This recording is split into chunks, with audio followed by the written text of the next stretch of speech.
Bom dia a todos. Eu acho que depois de uma brilhante apresentação que foi a de Cláudio Gil, nós esperamos que os nossos palestrantes, que serão convidados para vir aqui a essa mesa para perguntas rápidas e respostas rápidas, tenham a mesma qualificação científica do que eu estou totalmente consciente de que eles o terão, e que nós teremos eu acho que uma mesa bastante significativa do ponto de vista de conhecimento para nós que estamos convivendo e vivendo o dia a dia de todas essas situações. Eu me chamo Maurício Nunes, sou cardiologista clínico de Salvador, Bahia, trabalho no Hospital Português e com muita honra pertenço a esse departamento DERC, do qual eu já o dirigi em uma ocasião. E do meu lado está outro DERCiano, e todos os que falarão também são do DERC, que é o Dr. José Roberto Nolasco de Araújo, de Alagoas, também foi do DERC, faz cardiologia nuclear, não é verdade, Roberto? E com muito prazer nós dois estaremos dirigindo esta sessão, que teremos como primeiro palestrante o Dr. Ronaldo de Souza Leão. Eu solicitei às meninas que aqui colocassem as 13 cadeiras para que os nossos palestrantes pudessem vir aqui, e eu vou nominá-los e chamá-los um a um. Dr. Ronaldo Leão.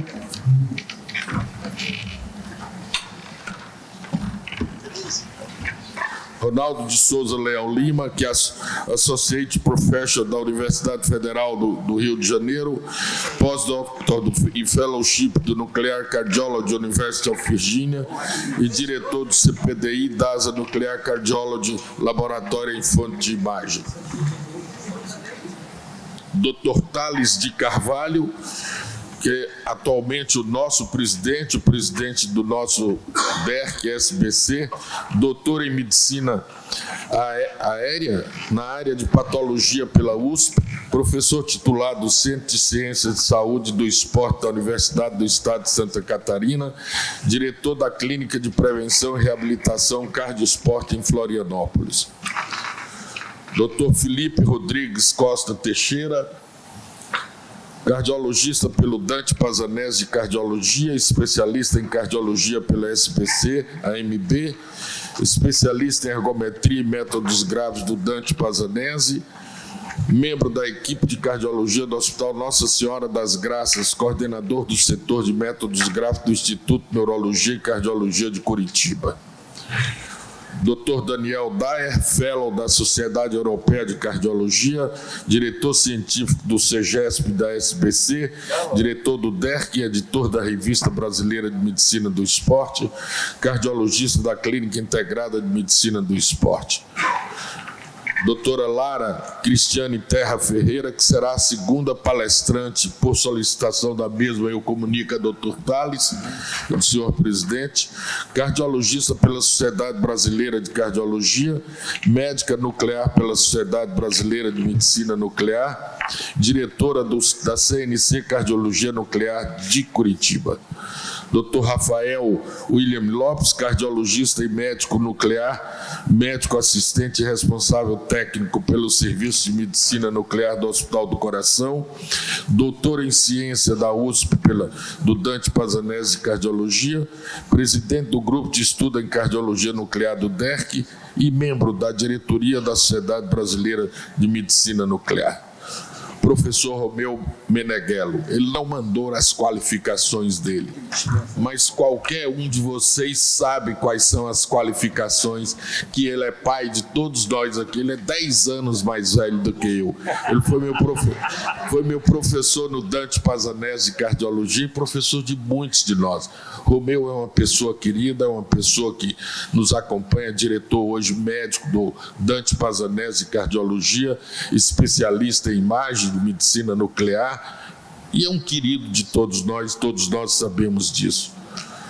Dr. William Azenchalela, grande figura também, já foi presidente do nosso DERC, diretor de divisão de métodos gráficos do Instituto Coração da USP, médico supervisor do Laboratório de Estresse de Cardiologia do INCOR, e do Sírio-Libanês, e professor colaborador médico da disciplina de cardiopneumo da Faculdade de Medicina da Universidade de São Paulo.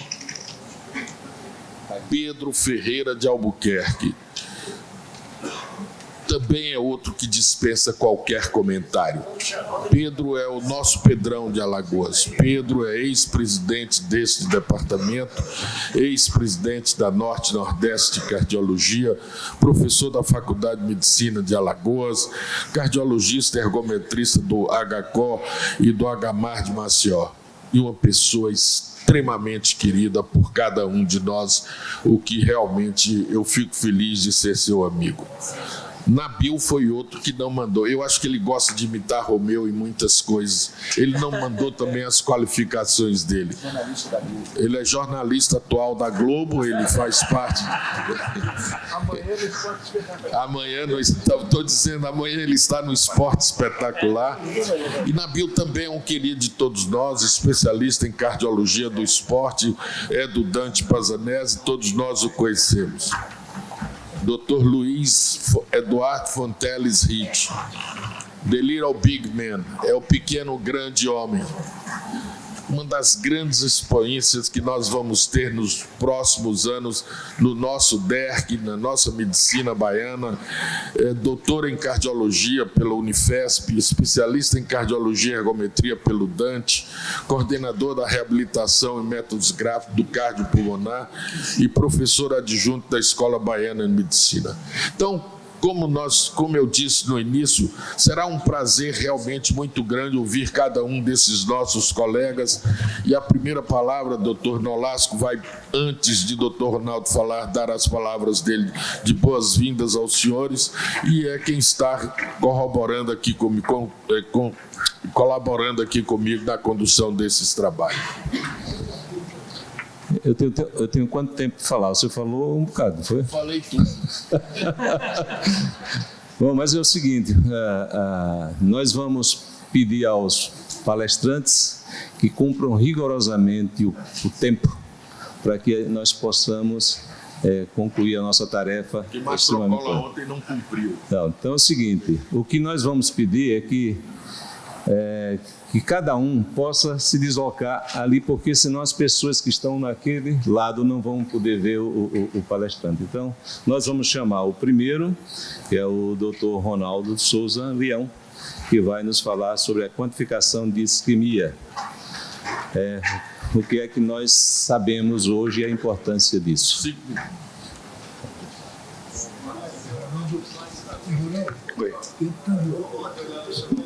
Tenho. Tá. Obrigado pelo convite da comissão, e o título é bem apropriado, porque é o que eu vou falar, o que a gente sabe, para depois falar o que a gente não sabe. Quer dizer, primeiro, para quem não é afeito à área, quer dizer, os métodos nucleares têm a capacidade de quantificar a área de isquemia, a área de fibrose. Foi o primeiro método que usou, outras técnicas hoje copiam isso, mas estudos demonstraram claramente que isso está associado a uma maior mortalidade. Qual é a ciência por trás disso? Quando você tem uma extensa área de isquemia, ela provavelmente ela é provocada por uma lesão proximal da artéria descendente anterior, ou seja, se essa artéria descendente anterior fechar, o infarto vai ser muito grande. Ao contrário, quando a área de isquemia é pequena, é porque é uma lesão mais distal. Então, essa seria a lógica disso. E vários estudos observacionais foram comprovando que isso fazia sentido. Ou seja, quando você tinha muita isquemia, se você tratava esse paciente clinicamente, ele morria mais do que quando você tratava revascularizando, seja percutâneo ou cirúrgico.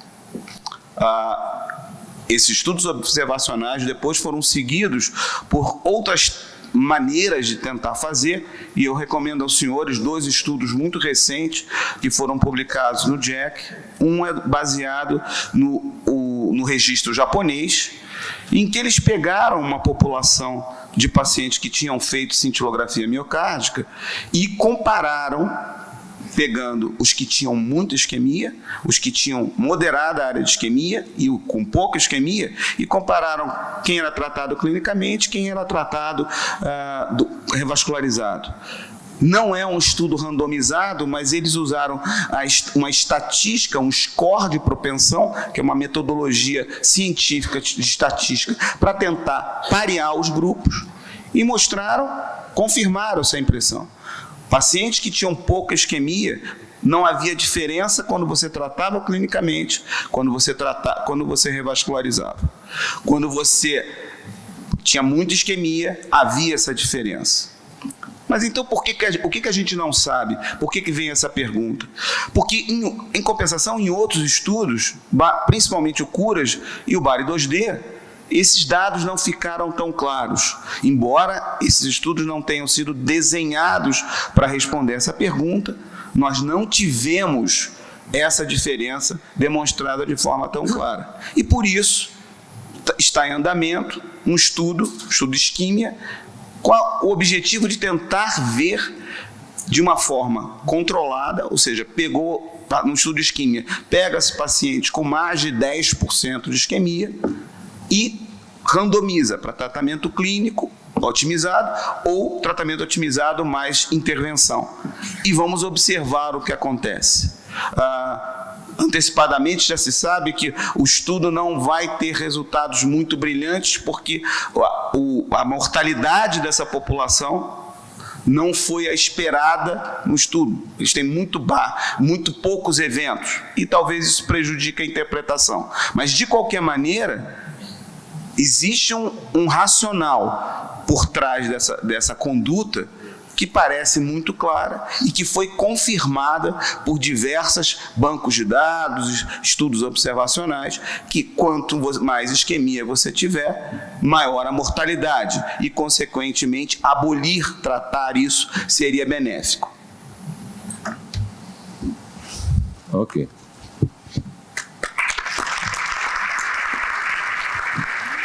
Obrigado, Ronaldo. Mas vamos abrir rapidamente. Alguém gostaria de fazer alguma pergunta para o Dr. Ronaldo sobre o tema que ele expôs? Doutor Mastro Paulo. Mastro. Ronaldo, você coloca no teu laudo a quantificação da isquemia? Existem várias formas de fazer isso. Existem scores de semi-quantificação que você pode colocar, e os scores têm uma vantagem porque eles são feitos por você. Quer dizer, você dá esse score e não interfere. A quantificação automática eu não coloco no laudo, embora fotografe, mas eu não coloco no meu laudo porque o score automático é feito pela máquina e você não tem como interferir nele. E muitas vezes você não concorda com ele. Então, eu uso mais para o laudo o score, que é feito pelo médico. Obrigado, Dr. Ronaldo. Vamos ao próximo. O próximo. Ok. O próximo, doutor Tales de Carvalho. A estratégia da reabilitação e o que adiciona à nossa população, o estudo de reabilitação. Bem, bom dia a todos. A reabilitação cardiovascular metabólica é tratamento obrigatório para uma série de doenças cardiovasculares, como doença coronariana, insuficiência cardíaca, doenças pulmonares, como a doença pulmonar crônica obstrutiva, e doenças metabólicas, como diabetes. Então, uma série de doenças tem na reabilitação uma questão fundamental para o tratamento. Já se sabe há algum tempo que quando a gente simplifica o protocolo, quando a estratégia é simplificada, a adesão é maior e os resultados tendem a ser mantidos.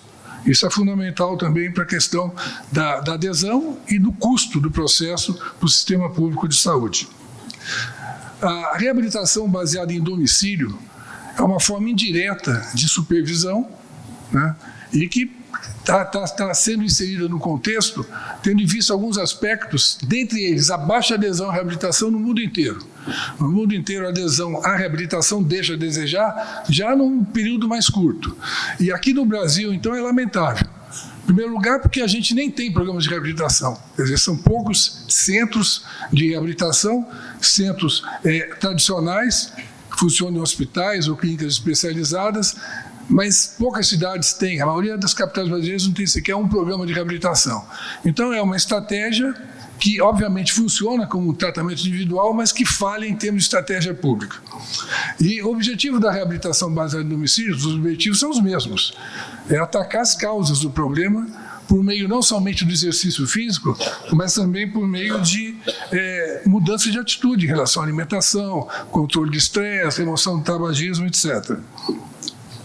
Os estudos têm mostrado, mais recentemente, que quando a gente compara a reabilitação de supervisão indireta, que são poucos programas de supervisão direta, e a maioria dos programas realizados à distância, a adesão aumenta e os resultados se mantêm em termos de redução de morbidade e de mortalidade também.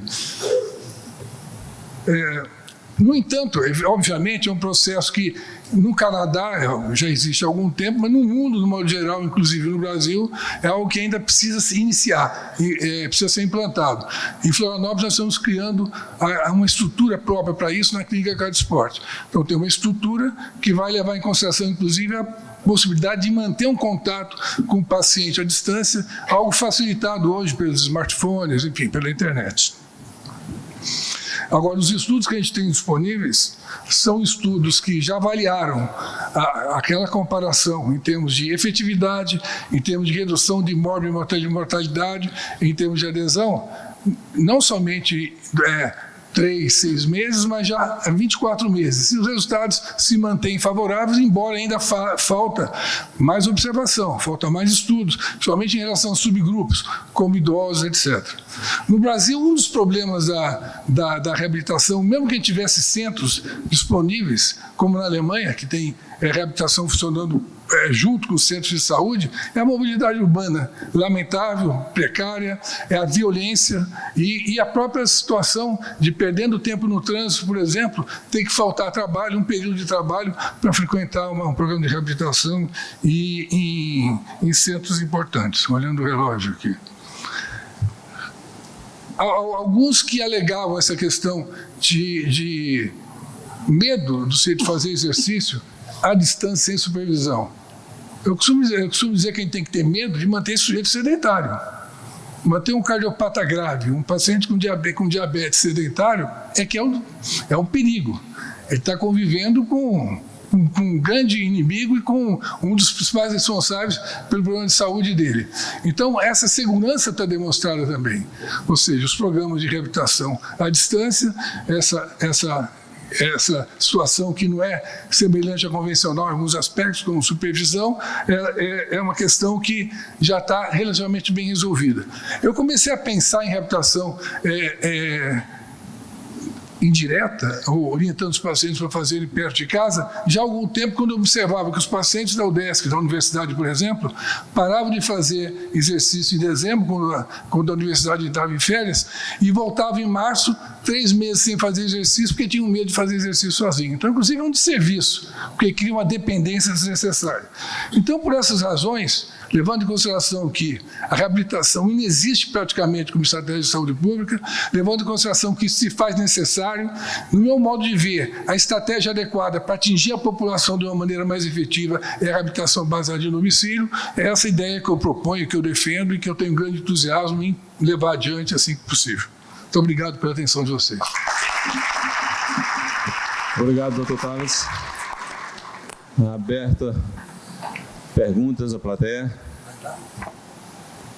Perguntas curtas para respostas rápidas.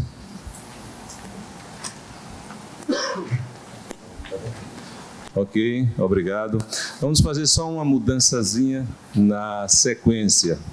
A doutora Lara, ela tem urgência em sair, então nós vamos pedir para ela falar sobre o tema, que é o papel da medicina nuclear na conduta da doença cardíaca, no manejo da doença cardíaca. Obrigada, doutor Nolasco, obrigada à mesa, obrigada à comissão organizadora. A cardiologia nuclear hoje desempenha um papel fundamental no manejo de diversas cardiopatias. Pela prevalência, vou falar primeiramente da cardiopatia isquêmica.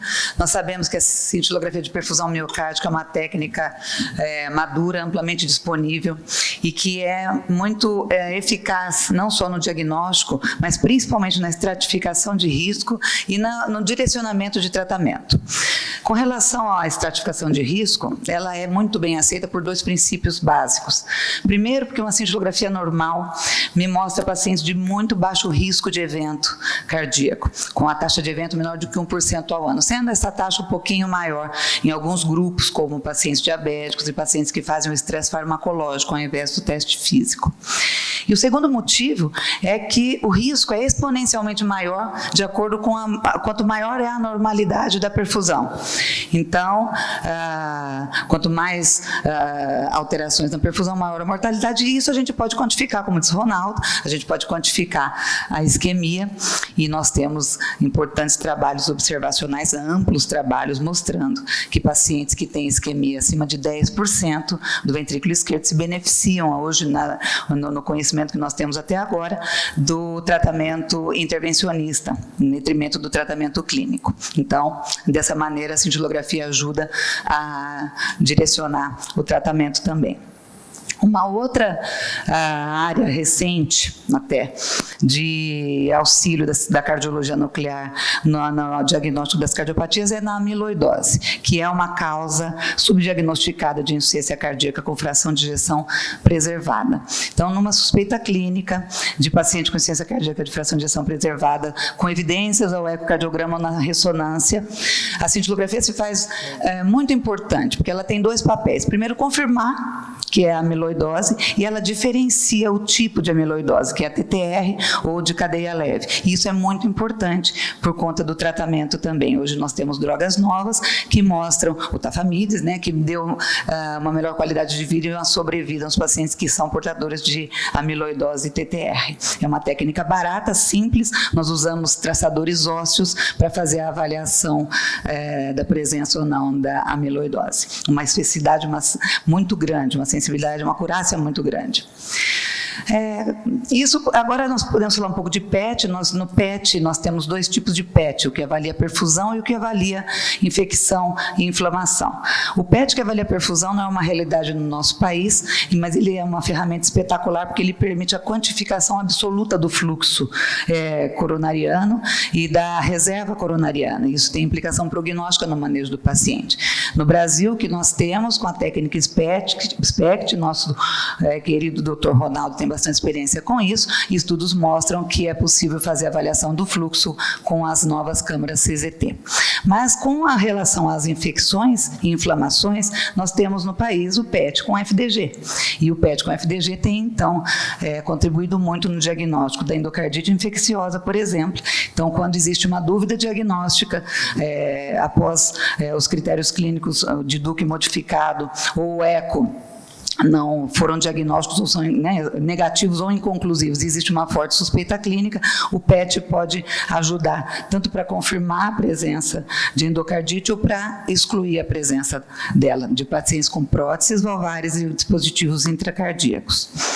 Também a gente pode ser utilizada o PET na sarcoidose, quando você tem uma ressonância que é sugestiva de sarcoidose. Então, a cintilografia, o PET com FDG, ele serve para avaliar a atividade da doença, uma coisa que a ressonância não consegue. Então, ele vai mostrar se tem infecção aguda, confirma se tem ou exclui. Então, pode ser utilizado também no manejo de resposta ao tratamento e a avaliação de comprometimento extracardíaco da sarcoidose. Obrigada. É isso. Obrigado, doutora Lara. Alguma pergunta da plateia? Ok, então agradecemos mais uma vez, doutora Lara, e vamos, Maurício.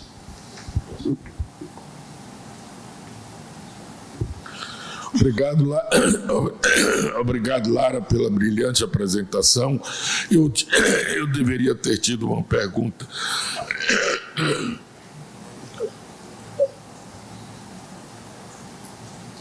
sobre amiloidose, mas você definiu muito bem o quadro clínico de amiloidose e o papel nuclear. Nós vamos chamar o doutor Felipe Rodrigues da Costa Teixeira, que vai nos falar sobre qual o papel do treinamento intervalado de alta intensidade na doença coronariana. Bom dia a todos. Primeiramente, eu gostaria de agradecer o convite da comissão organizadora e dizer que me sinto honrado de poder compor essa mesa com meus mestres, meus professores que, desde a minha formação, me ensinam e me ensinaram e continuam ensinando a lutar por reivindicar a reabilitação cardiopulmonar no Brasil e no mundo. Foi me perguntado o papel do treinamento intervalado de alta intensidade na DAC. É bom a gente frisar que a reabilitação cardiopulmonar ela é classe 1, considerada classe 1, nível de evidência A no tratamento de doença arterial coronariana. No entanto, nós sabemos que isso não é uma prática comum dos cardiologistas clínicos. Eu vou primeiro explicar o que é o treinamento intervalado. O treinamento intervalado de alta intensidade, o HIIT, ele é um protocolo que alterna períodos de alta intensidade, ou seja, um VO2 entre 85 a 90, 95 do VO2 pico, com intervalos de menor intensidade. Diferente do moderado contínuo, que ele trabalha com um protocolo contínuo de até 85% do VO2.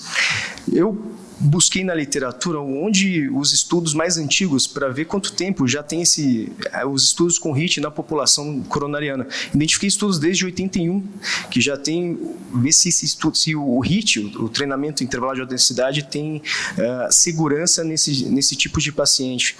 Eu falo segurança porque muitos têm receio de o HIIT desencadear aumentos de isquemia, os limiares isquêmicos, até algumas teses de doutorado. O Dr. Romeu Meneghello foi justamente sobre isso, dos limiares isquêmicos, e realmente o HIIT é um treinamento muito seguro.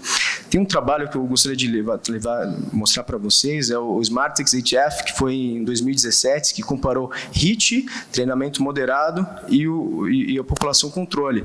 E mostrou que ambos, HIIT e moderado, eles têm a mesma segurança e o aumento da capacidade funcional. Todos sabemos que capacidade funcional é um valor prognóstico importantíssimo no tratamento do paciente com doença coronariana. Então, o HIIT ele só não teve, em comparação com moderado contínuo, ele só não teve uma melhora. Mas esse trabalho a gente pode discutir depois, que é um trabalho que os pacientes do braço HIIT não ficaram tanto tempo na zona de treinamento intervalado. Outro ponto a salientar também, algumas meta-análises favoreceram os trabalhos de treinamento intervalado, e eu acho importante a gente frisar, para finalizar, é que o importante do paciente é ele não ficar parado. O treinamento do HIIT, acredito que veio para ficar, primeiro, porque eu acho que ele dá um desafio para o paciente, que você fazendo os protocolos, podem ser protocolos mais curtos, mas o importante do HIIT é você individualizar esse protocolo, então de acordo com o paciente, de acordo com a gravidade do paciente, você individualizar protocolo de 10, 15 segundos, protocolo de 1 minuto, protocolo de 3 minutos nessa alta intensidade. É um protocolo muito seguro e ele tem uma eficácia também muito comprovada, e em alguns trabalhos mostraram também que o HIIT ele acaba melhorando a fração de ejeção do paciente, altera também no remodelamento cardíaco. Isso é de suma importância para o nosso tratamento. Então é um treinamento hoje que é muito seguro e eficaz, e eu acho que a gente poderia utilizá-lo na nossa prática clínica. Obrigado. Obrigado, Felipe, você foi brilhante. Romeu, ele foi um bom aluno? Hein, Romeu? Ele foi excelente aluno. Excelente. Alguém do plenário teria alguma pergunta sobre o treinamento intervalado, alguma dúvida, alguma pergunta? Você quer falar, Mastrocola? Por favor, o microfone aqui para Mastrocola. Já deixa comigo. Por favor, Mastro. Você podia, talvez, Felipe, dar um exemplo de treinamento intervalado. Você vai prescrever um paciente, como é que você faz normalmente esse treinamento intervalado? E o único comentário que eu tenho em relação à sua apresentação, que mesmo que alguns estudos possam ter mostrado, a gente tem que tomar só cuidado com a história da fração de ejeção. Não tem nada que mostre que a fração de ejeção melhora ao longo do prazo até hoje. Do ponto de vista de estudo, não tem nada. Mas, de qualquer maneira, alguns estudos observacionais mostraram isso, mas realmente eu entendi, é como uma proposição. Mas dá um exemplo de treinamento intervalado. Obrigado, Márcio, obrigado. Você quer falar, Felipe? Obrigado, é isso mesmo. Eu acho que os trabalhos observacionais, eles mostraram e criaram a hipótese, né, de que o HIIT pode realmente melhorar essa fração de injeção. Então, isso é interessante, eu acho importante a gente frisar. O treinamento intervalado você vai intercalar. Geralmente, a gente faz um teste cardiopulmonar, certo? Você vai analisar o VO2 pico.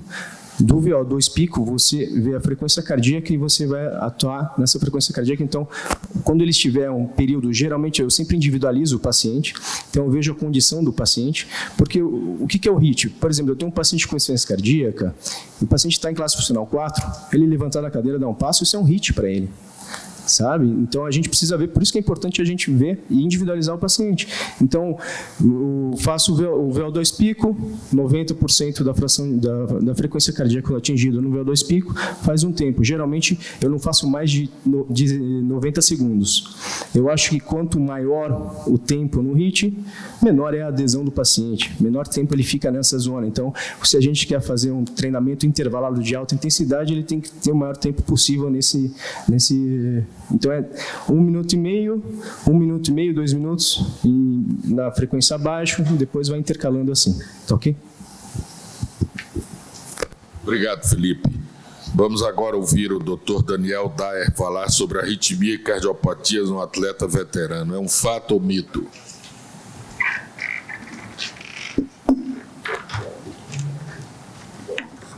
Obrigado, doutor Maurício. Não dá para a gente agradecer, não, porque o tempo é muito curto.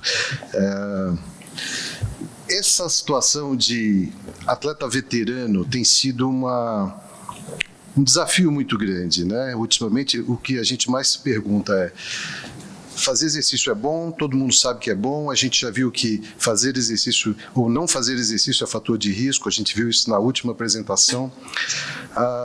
Quanto de exercício? Existem algumas correntes, quanto mais melhor, é uma corrente que ainda existe, e alguns outros trabalhos, algumas outras situações foram começando a aparecer na literatura, mostrando que algumas situações, muito exercício talvez pudesse ser prejudicial. Quando a pergunta está focada, como foi colocado para mim, no atleta veterano, eu levantei na literatura algumas coisas que eu acho que são bastante boas para que depois dessa micro apresentação vocês possam pesquisar e procurar e tirar até as próprias conclusões. Eu vou fazer só um resumo disso. Tem um trabalho que foi publicado há 3 ou 4 anos, 3 anos, que está em Open Access, então se vocês procurarem, chama Master mesmo, como a gente fala. E foi um trabalho feito pelo grupo de Boston, Dr. Aaron Begish e os colaboradores, que tentou investigar qual que era, então, se existia alguma diferença entre os atletas Masters depois de algum tempo, o que aparecia nesses indivíduos e o que era relevante. O que eles encontraram como relevante? Primeiro, parece que esses atletas Master tinham mais fibrilação atrial.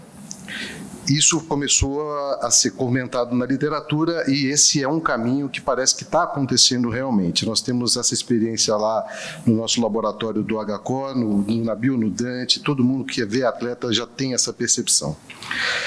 O que era relacionado a isso? Tempo de exposição. Tempo de exposição ao exercício intenso parece que dá mais FA. Uma outra coisa que eles perceberam neste grupo, foi um grupo de mais ou menos 600 atletas masters que eles avaliaram de várias modalidades. Doença coronária, que foi uma das coisas que está na pergunta, não parece estar relacionado especificamente com o esporte, mas sim com os fatores de risco tradicionais. Se o indivíduo era dislipidêmico, se ele havia fumado, se ele tinha doença familiar, etc. Mais recentemente, no ano passado, o grupo de Londres, lá do professor Sanjay Sharma, publicou um trabalho falando especificamente de doença coronária e mostrando que existia, sim, uma prevalência maior de aterosclerose naqueles atletas, mesmo nos que tinham baixo perfil para a doença coronária, ou seja, que tinham fatores de risco menores ou que não tinham fator de risco. Então, o que eles fizeram? Eles mostraram que um score de cálcio acima de 300 nesses atletas era mais comum do que no grupo controle. Porém, o que chamava atenção? essas placas eram mais calcificadas e certamente por muito mais cálcio. E com isso elas geravam um risco menor de eventos e de infarto. Então parece que o cálcio que os atletas têm nas suas artérias coronárias, que é maior do que em alguns grupos controles pareados, parece que tem sim mais cálcio, mas parece que não é ruim para evento. Parece que, na verdade, parece que é protetor de evento, porque você sabe que, eventualmente, se você tiver uma placa dura, você tem um risco menor, a grosso modo. O Mastrocola já está me olhando torto. Está na literatura, Mastro. A última coisa que eu queria comentar, e aí vou tentando fazer uma junção das duas coisas, é um trabalho que foi publicado semana passada, também está em Open Access, isso é legal, ele foi publicado no jornal do American Heart Association. E o que eles avaliaram? Avaliaram jogadores aposentados, né, os jogadores da NFL. E tem aí um viés, porque a gente sabe que esses atletas de futebol americano, eles têm algumas coisas extra esporte que a gente tem que considerar, uso de substâncias, etc. Mas o que foi encontrado nesse grupo de veteranos da NFL? Primeiro, o que eles tinham mais do que o grupo controle? Eles tinham mais BAV de primeiro grau. Isso não é novidade para nós. A gente sabe que os atletas têm mais BAV de primeiro grau mesmo. Eles tinham menor frequência cardíaca de repouso. Até aí, tudo bem, é muito provável que isso aconteça. E talvez isso esteja relacionado, mesmo nos atletas veteranos, ao nó sinusal deles, que foi remodelado com o passar do tempo, eletrofisiologicamente falando. E o que esses indivíduos não tinham, o que eles tinham de diferente, na verdade, se repete a história da FA. Esses atletas veteranos da NFL também têm mais FA do que o grupo controle. Então, eu acho que essas seriam as colocações que eu poderia falar sobre arritmia. O que a gente tem de arritmia? Tem mais FA. Aparentemente tem mais FA nesses indivíduos, a fibrilação arterial é mais prevalente e a calcificação coronária provavelmente também está mais presente, mas a gente não tem certeza se isso é um fator protetor ou se é um fator de risco novo para esses atletas. Obrigado. Mastrocola, por que você ficou dando risada? Ô Daniel, deixa eu fazer uma pergunta para você, que eu acho que você já falou sobre isso, mas eu queria deixar isso mais claro para mim. Exercícios de moderada intensidade são mais benéficos em termos de doença arterial coronária do que de alta intensidade. Em outras palavras, os estudos mostram que as pessoas de alta intensidade têm mais doença arterial coronária do que os exercícios de moderada intensidade. Fato?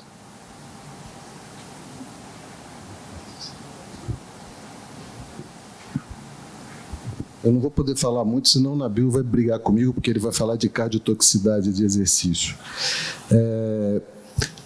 Parece que os indivíduos expostos por longo período, então nós estamos falando de triatletas, Ironman, maratonista, pessoal que faz exercício há 20 anos, há 25 anos, em altíssima intensidade, esses indivíduos têm na literatura, a gente já tem comprovação de que eles têm mais cálcio coronário.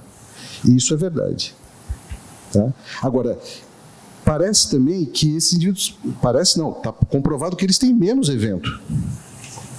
Então, o paradoxo está aí.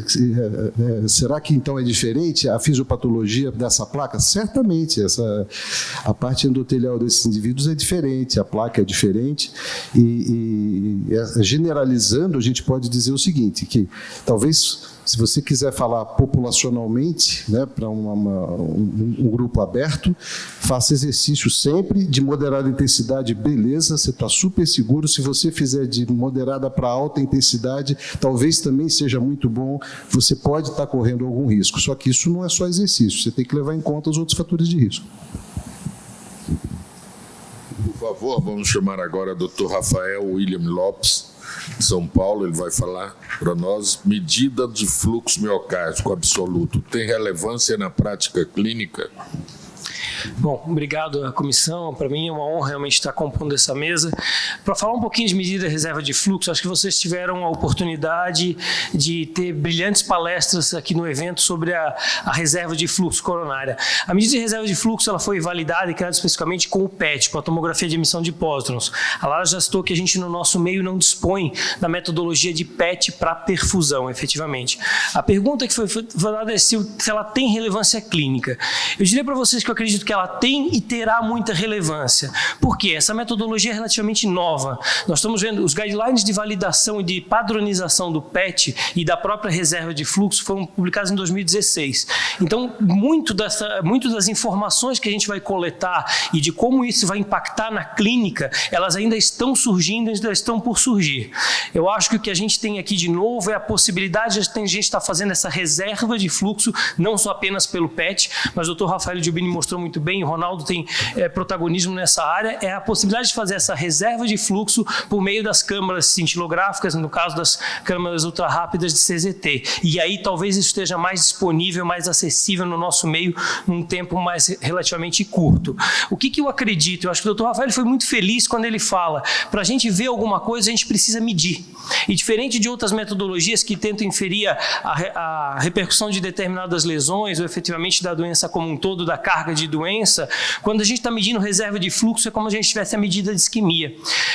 E como parafraseando um colega, eu sou um isquemista. Eu acredito muito, e até no Dr. Stowers aqui, do poder da isquemia. Diferente além do poder do zero, no poder da isquemia, não só no valor preditivo positivo dela para diagnóstico, quando a gente tem um exame francamente isquêmico, e aí com reserva francamente alterada, e isso é o que o dado da reserva vem nos trazer, mas quando a gente fala em prognóstico, avaliar o prognóstico daquele determinado doente, mesmo com doença conhecida, e na possibilidade dessa reserva de fluxo como uma medida objetiva da isquemia, da gente estar selecionando quais são os pacientes que seriam melhor indicados para determinados tratamentos. É claro que a gente ainda não tem grandes estudos em relação a isso. Eu queria destacar para vocês um estudo que a gente vai estar colocando na nossa diretriz, que eu acho que é um estudo extremamente elegante da doutora Viviane Taquetti, que foi citado aqui também já em outras apresentações, onde ela avalia a repercussão da reserva de fluxo em relação às terapêuticas utilizadas, onde ela compara reserva de fluxo preservada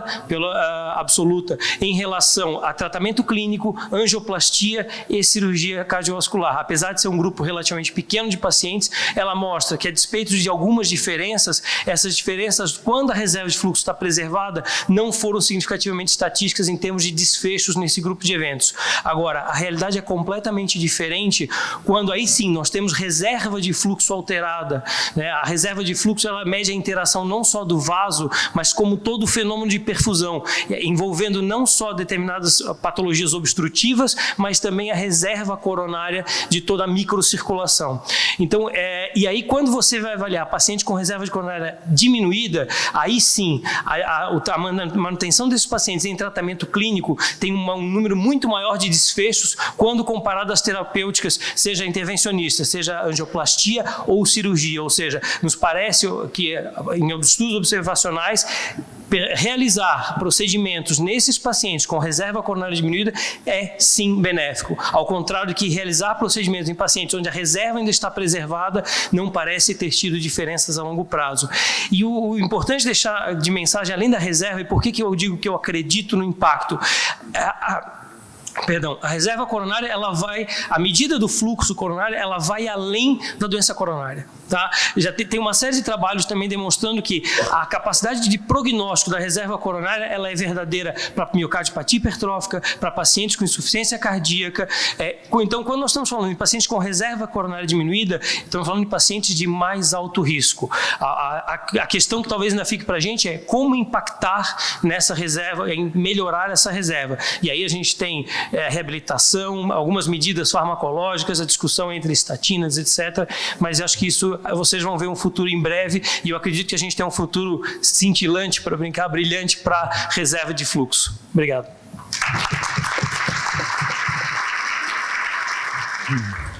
Obrigado, Dr. Rafael. A plateia tem algo? Dr. Mastrocola? Talvez pudesse, o Rafael comentou. Parabéns, Rafael. Acho que é uma coisa tão importante. Talvez pudesse pedir, o Rafael comentou no trabalho do Ronaldo, é o único trabalho brasileiro até este momento que mediu reserva de fluxo, se você concorda com isso. Talvez você pudesse dar uma palavra sobre o seu material. É factível isso? Já dá para botar na prática clínica ou não? Quer dizer, isso vai ser um grande ganho para nós, né, que não temos PET para estudar perfusão. Sim, o trabalho mostrou que é factível. Eu acho que ainda faltam alguns aspectos importantes em termos de padronização dos resultados. Existem vários centros fazendo, cada um utiliza um protocolo, utiliza um software, então isso ainda vai surgir. Agora, eu concordo com o Rafael que isso vai entrar na prática clínica em breve, porque existem vários pacientes que são feitos para isso. O exemplo, um paciente com mulheres, principalmente, com dor no peito típica com coronária normal, entendeu? E a avaliação de reserva de fluxo separa o joio do trigo, quer dizer, de quem realmente tem algum substrato para ter dor no peito e não. A mesma coisa em pacientes com doença tem muito fator de risco, com sintoma e uma cintilografia normal. Eu acho que também nisso aí a reserva de fluxo acrescenta. Ronaldo, você vê algum papel da avaliação da reserva de fluxo coronário para monitorização de resposta a tratamento antisquêmico, tratamento clínico otimizado? E se a velocidade de fluxo baixa em repouso, ela pode comprometer o resultado de uma reserva de fluxo normal, mesmo na presença de isquemia? Se você vê isso como uma limitação do método. Quer falar? Okay. Na verdade, o que acontece, por exemplo, a gente está fazendo pós-angioplastia. E é interessante que pós-angioplastia, existem pacientes que continuam com dor no peito, a lesão coronariana foi tratada, foi resolvida, mas a microcirculação continua alterada. E ele tem dor no peito por causa disso. Em relação ao remédio, você tem toda a razão. E isso é que eu estou dizendo. Falta muita coisa para padronizar. Uma dificuldade, por exemplo, é o que vai acontecer com o padrão de normal quando o paciente tem muita hipertrofia. Porque a hipertrofia por si só já pode alterar a medida da reserva. Entendeu? Então, ainda tem muita coisa. Quer dizer, a vantagem é quando você começa a trabalhar com uma coisa que é realmente nova, é que você tem tudo pela frente para fazer. Então, a gente tem um campo. A gente está trabalhando, por exemplo, com paciente lúpico, mulher jovem lúpica, e a gente está encontrando uma quantidade enorme de pacientes com alteração de reserva de fluxo com coronária normal. Entendeu? E o que a gente vai fazer com essa população, com essa informação, eu não sei. Só completando uma coisa, o Ronaldo disse brilhantemente, quanto a números eu não discuto. Então, o papel da reserva, nesse caso, a gente tem que se certificar, e a padronização nisso é a ver que os números que a gente está vendo são reais. Agora, uma vez que a gente demonstra esses números, acho que a gente vai ter muita segurança em estar avaliando esses pacientes. Eu acho que uma questão de otimizar o tratamento clínico é fundamental. Exercício físico, por exemplo, tem que ver se está fazendo exercício, tem metazidina, enfim, abre realmente uma área muito leque, muito interessante. Ok. Vamos chamar o próximo palestrante, que é o Dr. Romeu Meneghero, que vai nos falar.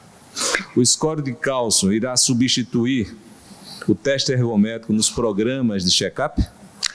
Dá tempo para agradecer ao Maurício pelas palavras elogiosas. Obrigado, Maurício. O que é o cálcio na doença coronária? Desde o começo da doença coronária, o cálcio se deposita na placa. Ele é cerca de 20%, e assim vai acontecendo ao longo do tempo. Quando essa placa vai aumentando, o cálcio permanece com os 20% do volume da placa.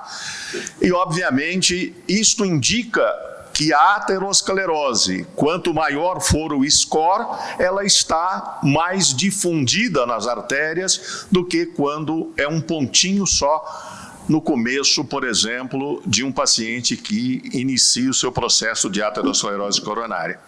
Ele é facilmente identificado pelo raio-x, a tomografia foi capaz de fotografar o coração parado, com isso a gente tem o score de cálcio. O score de cálcio, ele foi no começo, nos anos 90, quando o Dr. Bolduff, Dr. Paulo Hadi, que foram as pessoas que me iniciaram nisso, eles imaginavam que se poderia acompanhar essa aterosclerose dando estatina em aqueles doentes que não aumentavam mais do que 20% o score de cálcio, estavam bem tratados. Isto não foi verdade em estudos sucessivos, de tal sorte que não se justifica de maneira nenhuma fazer um segundo score de cálcio em ninguém. Todo mundo poderia fazer um score de cálcio e, a partir daí, definir o seu grau de risco e tomar-se as condutas subsequentes. Obviamente que, em sendo um exame só na vida, a não ser que o cálcio seja 0, o que determina que poderia haver uma repetição 10 anos depois, é mais ou menos essa conduta clínica. Então, seguramente o score de cálcio seria válido num primeiro check-up e não mais. Se ele for 0, obviamente, não teria necessidade de check-ups posteriores. Todos nós conhecemos a validade do teste ergométrico. Há controvérsia sobre indivíduos assintomáticos, se o teste é efetivo. Várias diretrizes internacionais não recomendam o teste, mas por ser barato, por ser difundido no nosso meio, ninguém imagina um check-up sem um teste ergométrico, pelo menos estratificando os doentes a partir de uma faixa etária e pelo sexo. É uma realidade brasileira. O teste em nosso meio tem uma maneira diferente de ser encarado, diferentemente de diretrizes internacionais. Nós vimos aqui, na brilhante apresentação do Cláudio Gil, que quanto mais intenso for o treinamento, melhor para aquele indivíduo. Portanto, o papel do teste na prescrição otimizada e, quiçá, como disse ele, o teste cardiopulmonar, evidentemente isso permitiria um refinamento de prescrição que seria benéfico para os pacientes. Portanto, o teste ergométrico não tem só o papel diagnóstico no check-up, mas sim de estabelecer refinamento de prescrição de exercício físico. Por que não os dois? Nós temos uma experiência de 1999 até 2004, onde nós instalamos no Albert Einstein um check-up que permitia o teste ergométrico e o score de cálcio. O que nós encontramos? Nós avaliamos nesse período 629 pacientes, eram todos homens, o número de mulheres era pequeno, não deu para fazer nenhuma investigação adicional, e nós tivemos nesses 600 indivíduos, 80% deles teste negativo, 20% testes positivos. O que deu o score de cálcio? Nos dois grupos, metade tinha cálcio e metade não tinha. O que o cálcio ajudou na interpretação desses testes ergométricos? Nos testes ergométricos positivos, aqueles indivíduos que tinham teste de score de cálcio 0, seguramente aqueles doentes tinham o teste positivo não por aterosclerose coronária. E nos doentes com teste negativo, metade tinha o score de cálcio positivo, alguns deles alto. Estes indivíduos com teste negativo, que não seriam agressivamente tratados, eles passaram a ser agressivamente tratados. Eu acho que, na minha opinião pessoal, eu prefiro realizar nos check-ups, evidentemente, pelo menos num primeiro check-up, o teste ergométrico e o score de cálcio juntos.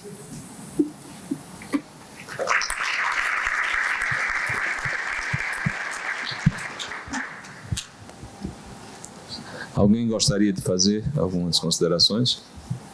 Claro, pode. Posso perguntar? Posso fazer uma pergunta? Rápida. Pois não, Miguel. Paciente com teste ergométrico negativo, score de cálcio de 800, manda para cintilografia?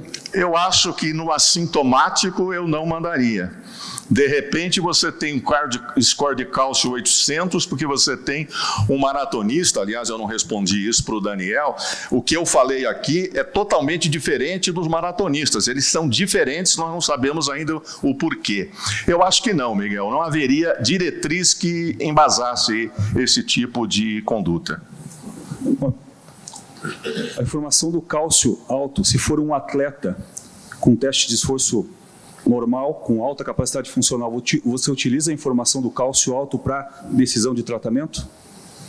Olha, eu acho que ainda a gente não tem essa resposta definitiva. Não sei se o Daniel teria alguma coisa diferente, mas eu acho que esse atleta, ele vai seguir, evidentemente, com o teste negativo, todos os combates aos fatores de riscos adicionais. Eu não veria uma necessidade, só pelo score de cálcio, antecipar alguma outra conduta diferentemente. Daniel quer falar. Eu acho que essa pergunta, a melhor resposta, na minha visão, do atleta, é veja a capacidade funcional, ele é atleta. Esse é o maior índice de fator preditivo que você tem, mais do que todos os outros. Ele é atleta, ele é assintomático.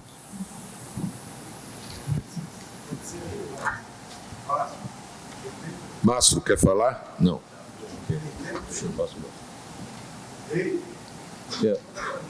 Você quer falar, Pedro? É? Só vou deixar Bom, eu quero parabenizar o Dr. Romeu, como sempre. Eu achei brilhante as suas últimas palavras. O score de cálcio, ele refina o teste ergométrico. Eu vou dar uma situação simples de alívio para quem faz a ergometria. Um paciente que tem alto risco pré-teste para a doença coronária, faz um teste e é analisado como um teste perfeito, bem analisado, e o teste foi negativo. Negativo no conjunto máximo do teste. E o doente tem alta capacidade, tem alta probabilidade clínica de ter doença aterosclerótica. Ele faz o score de cálcio e for 0, tranquilamente ele sossegou o ergometrista. Sossegou.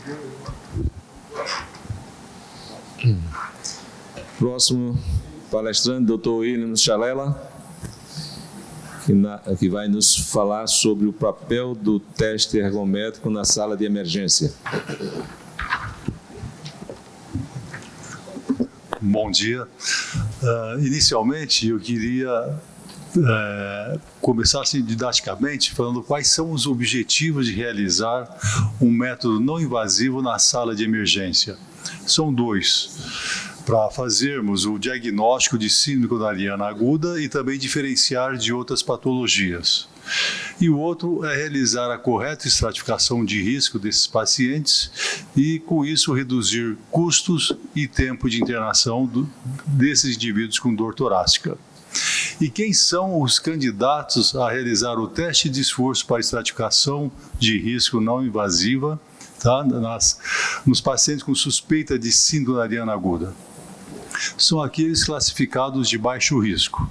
Então, através de uma breve anamnese, um exame físico adequado, um eletrocardiograma, nós vamos então caracterizar esses pacientes que são de baixo ou alto risco de apresentar síndrome coronariana aguda. Aqueles classificados de baixo risco é que são candidatos a realizar o teste de esforço na sala de emergência após 6 a 12 horas em observação, realizando seriadamente o eletrocardiograma e a dosagem das enzimas cardíacas. Então, os pacientes caracterizados de baixo risco é que nós vamos realizar essa metodologia.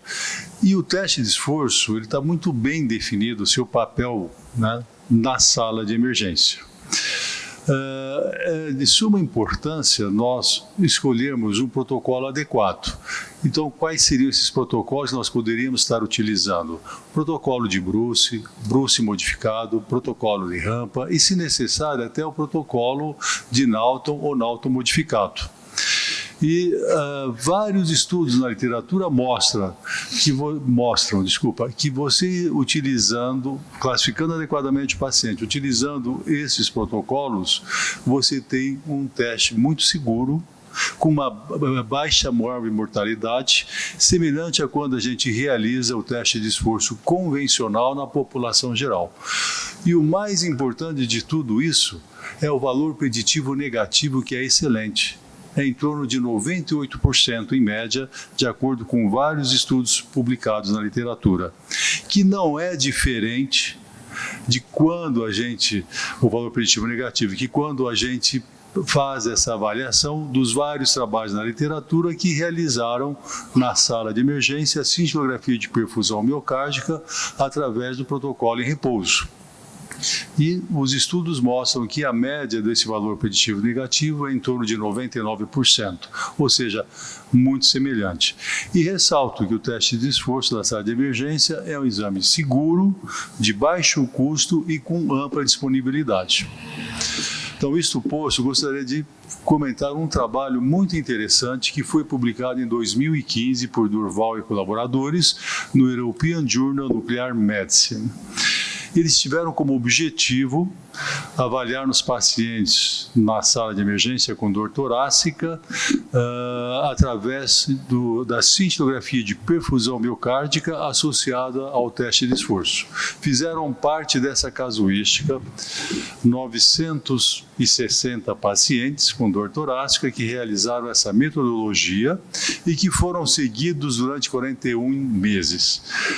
Mas, inicialmente, esses indivíduos, após 6 a 12 horas em observação, aqueles assintomáticos com enzimas normais e eletronormal, eles iniciaram o exame através do teste ergométrico. Se esses indivíduos eles conseguiram atingir pelo menos a submáxima prevista, assintomáticos com eletronormal e capacidade física maior do que 10 METs, não foi injetado radiofármaco. E o que eles encontraram durante o segmento?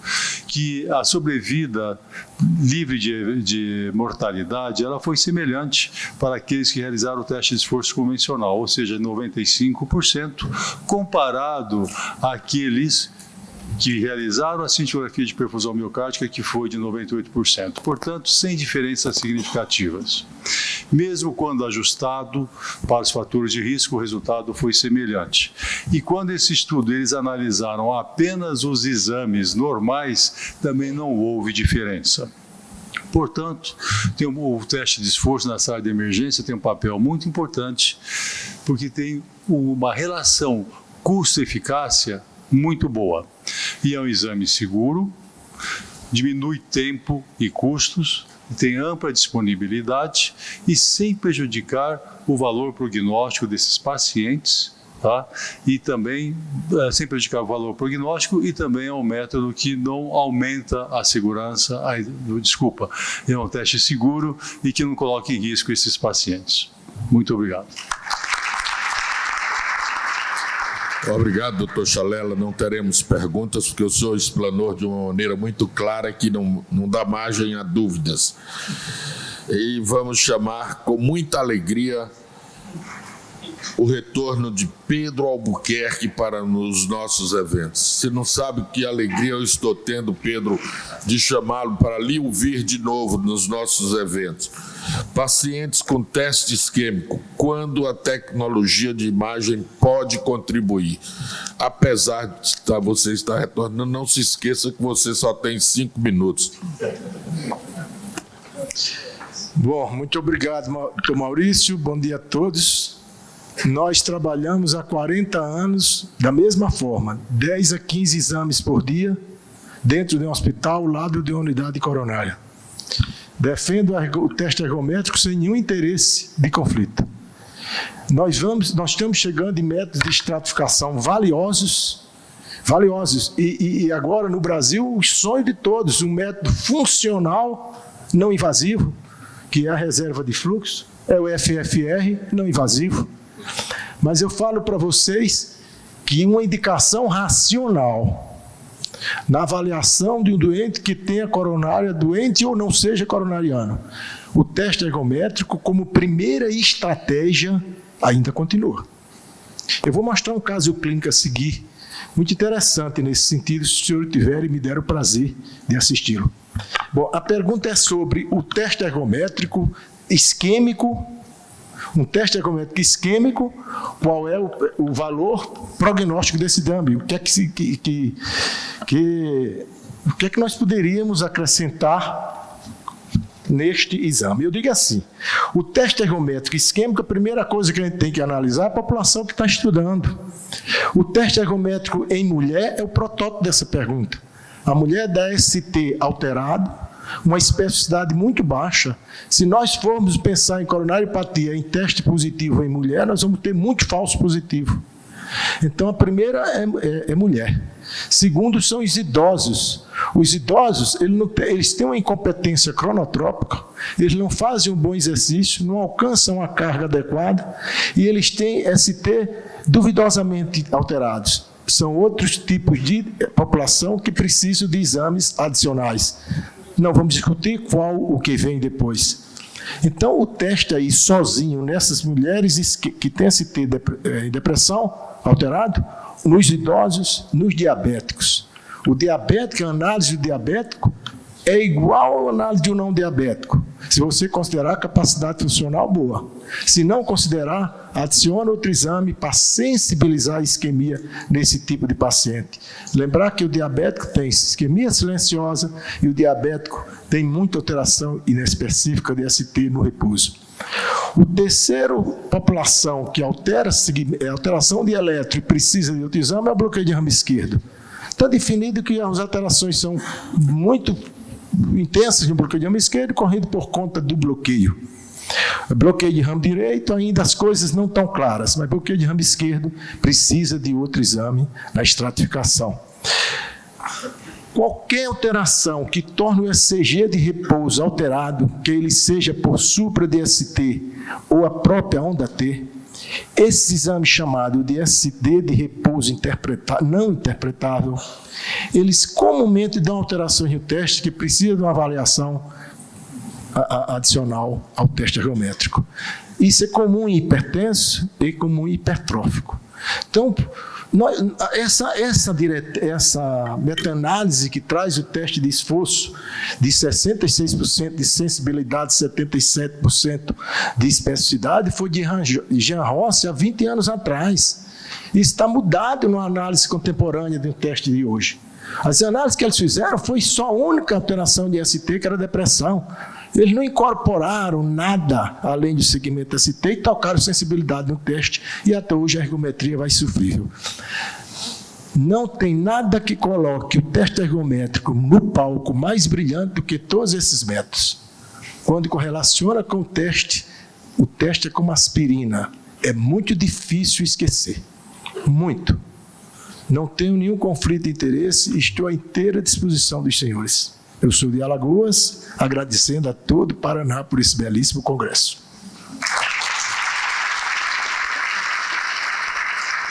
Obrigado, doutor Pedro. Alguém do plenário gostaria de falar alguma coisa, mas para Pedro eu permito. Ninguém, então... Chamar o próximo, doutor Nabil Goraeb. Muito exercício é cardiotóxico? Ô Nabil, aí eu já faço a pergunta antecipada. Ou é vício? Pois é, vou estragar o prazer de todo mundo de falar bem do exercício, né? Esse título cardiotóxico foi um título que o Sanjay Sharma publicou numa aula dele e ele perguntou, será que exercício é cardiotóxico? E tem uma outra pergunta do Conrado, de Pádua, que ele dizia assim, o exercício físico é uma faca de 2 gumes. Ou, como Vicente Mateus dizia, 2 legumes. Né? Então, se você não faz exercício ou faz pouco, não é bom. Se você faz em excesso, também é ruim. E eles chegaram a essas conclusões por alguns dados. Um deles a gente pode usar com o nosso próprio material. Fizemos no Dante Pazanese 70 maratonistas, no máximo de 50 anos de idade, que tinham corrido pelo menos 4 maratonas, nós analisamos, junto com a equipe do Dante Pazanese, do ECO, de laboratório, da ergometria, o que acontecia. Na véspera fizemos os exames de laboratório, exames clínicos e funcionais normais. Na chegada da Maratona de São Paulo, 2 vezes seguidas nós fizemos isso, dosamos em 3 minutos eletro, eco e laboratório. Quer dizer, chegaram, deitaram, já colhe sangue, faz eletro e o Jorge Assef fez o eco. E aí começaram as surpresas. A gente já tinha, todos nós já ouvimos falar que aumenta a troponina, BNP. Naqueles atletas que nós avaliamos, a troponina aumentou pelo menos 9 vezes o do normal. O ProBNP aumentou 4 vezes o normal. Os leucócitos chegavam a 40 mil leucócitos no hemograma deles. A ureia e creatinina, acima de 50, a ureia e creatinina na faixa de 2. Tudo isso na chegada da maratona. Quer dizer, exercício físico intenso provavelmente tem alguma coisa de não ser muito bom. Só que teve uma vantagem. Em 2 dias, 48 horas, todos, esse grupo de 70 atletas tinha normalizado os exames. Todos normalizaram. E aí vem o trabalho feito pelo Sharma, que mostrou que alguns indivíduos, por razões que a gente não sabe ainda, pode ser genética, demoram no mínimo 1 semana para normalizar.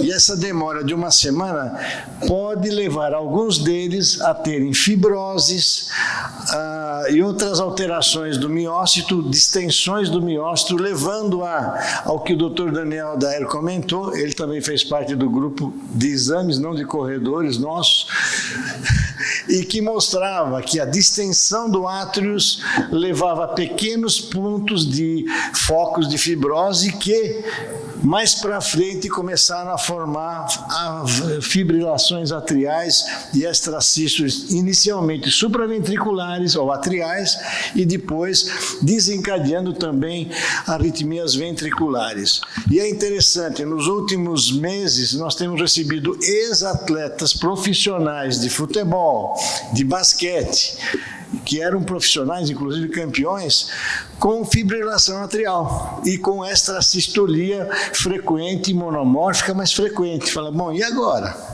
Exercício físico é cardiotóxico ou não? É uma pergunta que a gente não tem a resposta definitiva, mas é um alerta a todos nós que trabalhamos com esportistas e atletas. Não se deve ultrapassar limites, no mínimo que a gente ainda conhece de uma maneira incompleta. Pelo menos acima de 12 metros não é saudável para ninguém. E aquela pergunta ou aquela resposta que eu falo para o Maurício: se você fizer exercício intenso acima de 12 metros regularmente, ganhando $1 milhão por mês, você não topa? Eu topo, tiro os 2 joelhos, ponho uma prótese, mas $1 milhão por mês na minha conta. Tudo bem. Agora, quem não tem profissão, fazer isso realmente é arriscar a saúde para o futuro. Essa é a nossa impressão. Muito obrigado. Obrigado, dona Bill. Vamos chamar o próximo.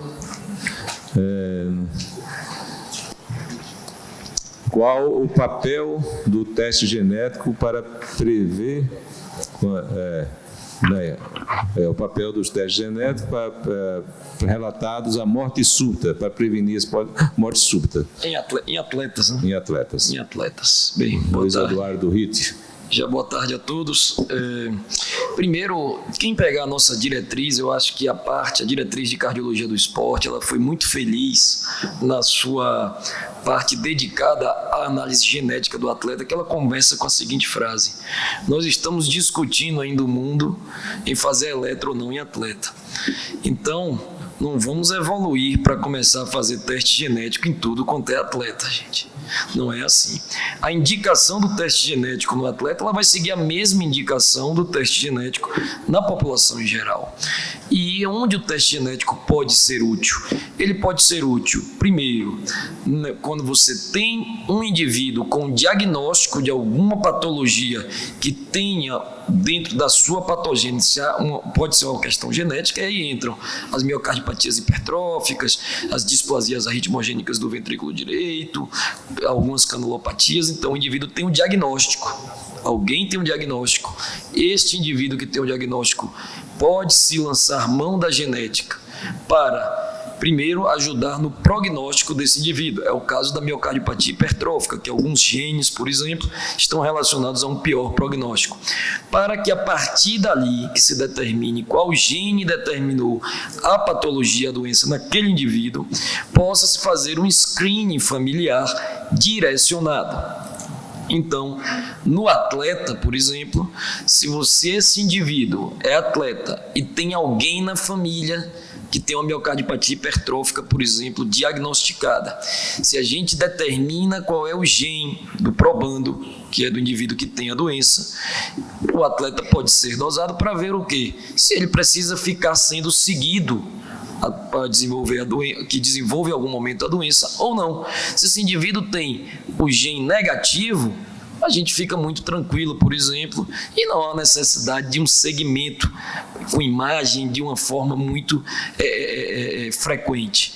Segue-se a rotina do que se faz com qualquer atleta. Agora, se ele tem o gene positivo, aí nós entramos numa questão que é genótipo positivo com fenótipo negativo, e aí a gente vai ter que ver qual é o tipo de doença. Na cardiopatia hipertrófica, por exemplo, a nossa diretriz e a diretriz europeia é favorável de que, quando não tem o fenótipo, ele possa ainda treinar e seja acompanhado muito de perto. Em outras cardiopatias isso pode ser diferente, como na displasia arritmogênica do ventrículo direito, que está muito relacionada à relação exercício e morte nesses pacientes. Então, segue a mesma orientação, não é para todo mundo, não devemos fazer estudos genéticos quando não temos um diagnóstico já daquele indivíduo, de que ele tem uma patologia. Então a gente vai refinar e ajudar no screening familiar.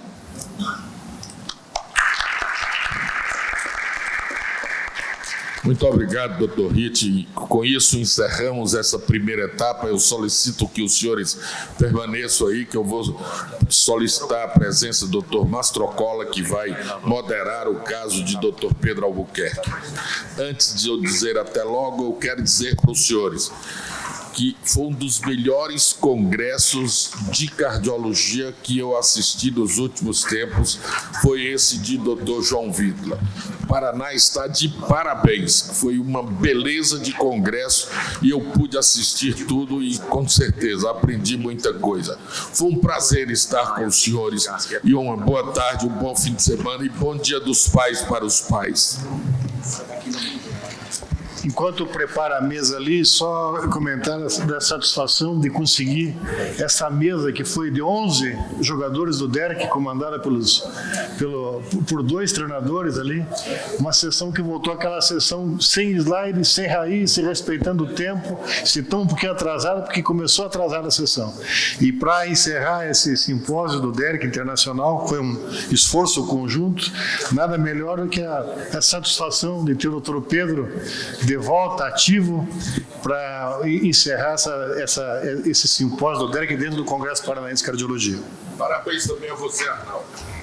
Turma, eu sei que está todo mundo muito cansado. Bom dia, sou Luiz Mastrocola. Eu sei que está todo mundo muito cansado, mas se vocês ficarem um pouquinho, o caso que o Dr. Pedro vai nos apresentar é um caso bem interessante e pode dar margem numa discussão muito informal.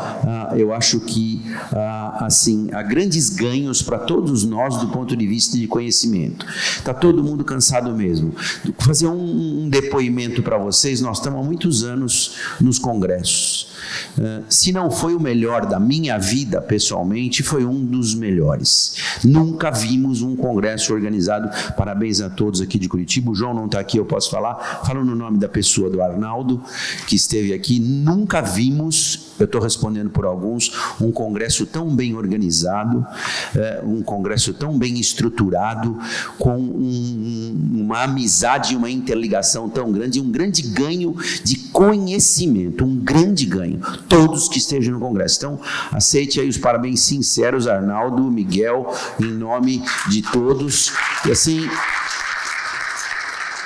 foi um grande privilégio estar aqui. Segunda coisa, em 15 segundos, o doutor Maurício já falou, mas eu queria aí homenagear a volta do doutor Pedro. Para quem não conhece, o Pedro é um ícone do nosso departamento, esteve doente, afastado um tempo e retorna agora. E tem uma coisa no Pedro que é invencível, que é o entusiasmo dele, que acontece com o decorrer do tempo. Ele já me mostrou o caso e eu...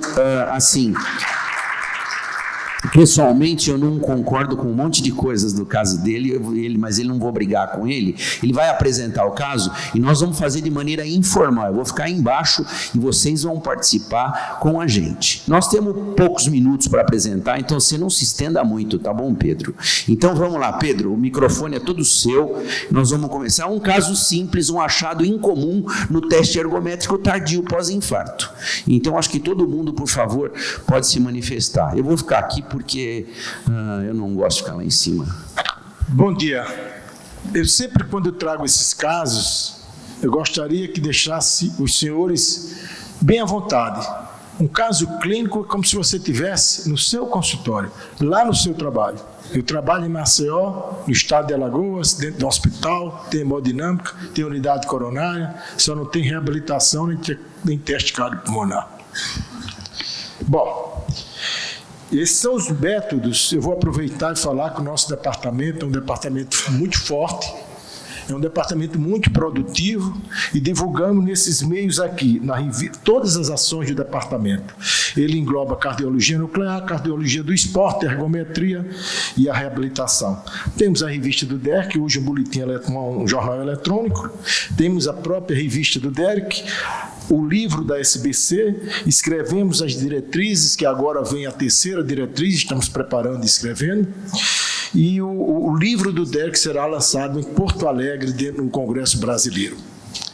Nós temos 20 minutos para postar o caso e 15 para as discussões. Mas vamos ao caso. Ah, não, mas quem coordena sou eu vou te interromper a toda hora, não senhor. Pode continuar. Eu estou sendo coordenado. Eu vou escolher já. Miguel, você vai comentar a parte clínica. Pode apresentar. Eu estou sendo coordenado por um homem experiente. Senta. Inteligente, disciplinado. Eu espero que ele... Miguel, o microfone é seu para comentar os dados clínicos. Que o caso saia à altura. Este é um paciente de 64 anos de idade, assintomático, que ele chegou no serviço de cardiologia pedindo para ser analisado e avaliar a nossa conduta, porque ele tomou conhecimento que tinha tido um infarto pelo médico do PSF. Na história de antecedente pessoal dele, não tinha nada digno de nota, tinha uma história de familiar, nenhum antecedente grave para a doença aterosclerótica, nada demais. A mãe, que ele foi diabética, teve um câncer, mas viveu muito, tanto a mãe quanto o pai, foram longevos. Antecedente social, nega o alcoolismo, não fumava, fumou muito pouco, e um homem ativo, ele trabalha na casa da indústria e sobe vários degraus 2, 3 vezes ao dia.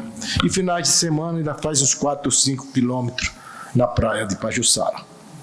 O exame físico, bom estado geral, eupneica, cianótico, pressões boas, sem nenhum sinal de insuficiência cardíaca e membros sem alterações. O perfil lipídico dele estava... Você que manda. Bom, pode voltar um pouquinho, por favor? Então, não voltar. Deixa eu ver. Como é que eu volto aqui? Clica o botão esquerdo. Bom, não está indo não. Está progredindo. Aqui, ó, do outro lado aqui, ó. Quer ver? Aqui, ó. Então, é um paciente de, eu posso chamar de meia idade, diante da definição, talvez a tendência à definição de idoso, né, que talvez aí vá para 165 anos ainda, não está muito consensual. Só um comentário, hoje você mostrou no score de insuficiência cardíaca que acima de 60 era idoso. Idoso é ótimo para você, né? Mas isso não foi eu que inventei, não foi eu que criei. Bom, então, assim, um paciente assintomático com um quadro de infarto, em resumo, é isso, né? Um paciente com infarto prévio, assintomático. Chama atenção, assim, não sei exatamente qual o motivo pelo qual o médico do PCF achou que ele tinha tido um infarto. Estou imaginando que você vai mostrar um eletrocardiograma com uma área inativa, alguma coisa assim. Me surpreenderia, talvez eu pensaria em pesquisar outros diagnósticos diferenciais, um paciente que não tem nenhuma história de ter tido uma dor precordial. Lembrar que em isquemia silente ou infarto silente, eu pensaria mais um paciente que tivesse com algum sintoma aos esforços, como dispneia, equivalente à dispneia, que fosse diabético, né? Ele é um paciente não diabético, só tem fator de risco tabagista e que veio com essa história. Interessante, é que muitas vezes o paciente realmente não relata, não consegue extrair essa história do paciente ter apresentado algum evento, algum quadro de dor precordial. Mas tá bom, estou curioso para ver o que vem à frente. Então, em resumo, um paciente de 64 anos, ex-tabagista, né? Ex-tabagista, que faz exercício, que tem uma história de um possível evento coronariano, e tem que definir. Usar algum algoritmo clínico, como é que você coloca ele como probabilidade? Do ponto de vista clínico, definindo já, olha, ele tem uma possível história de infarto prévio, eu diria que ele é de alto risco. Alguma coisa que você quer falar para ele? Não, a gente imagina o que você imaginou. Uma realidade é essa. O cara assintomático ativo que fez o eletro dele e falou que o médico disse que tem um infarto e qual era a nossa sugestão. Vamos em frente? Mostra. Aí está a bioquímica. Agora acertei aqui. Aí está a bioquímica dele. Já comenta, Miguel, inicial, você estava junto ali?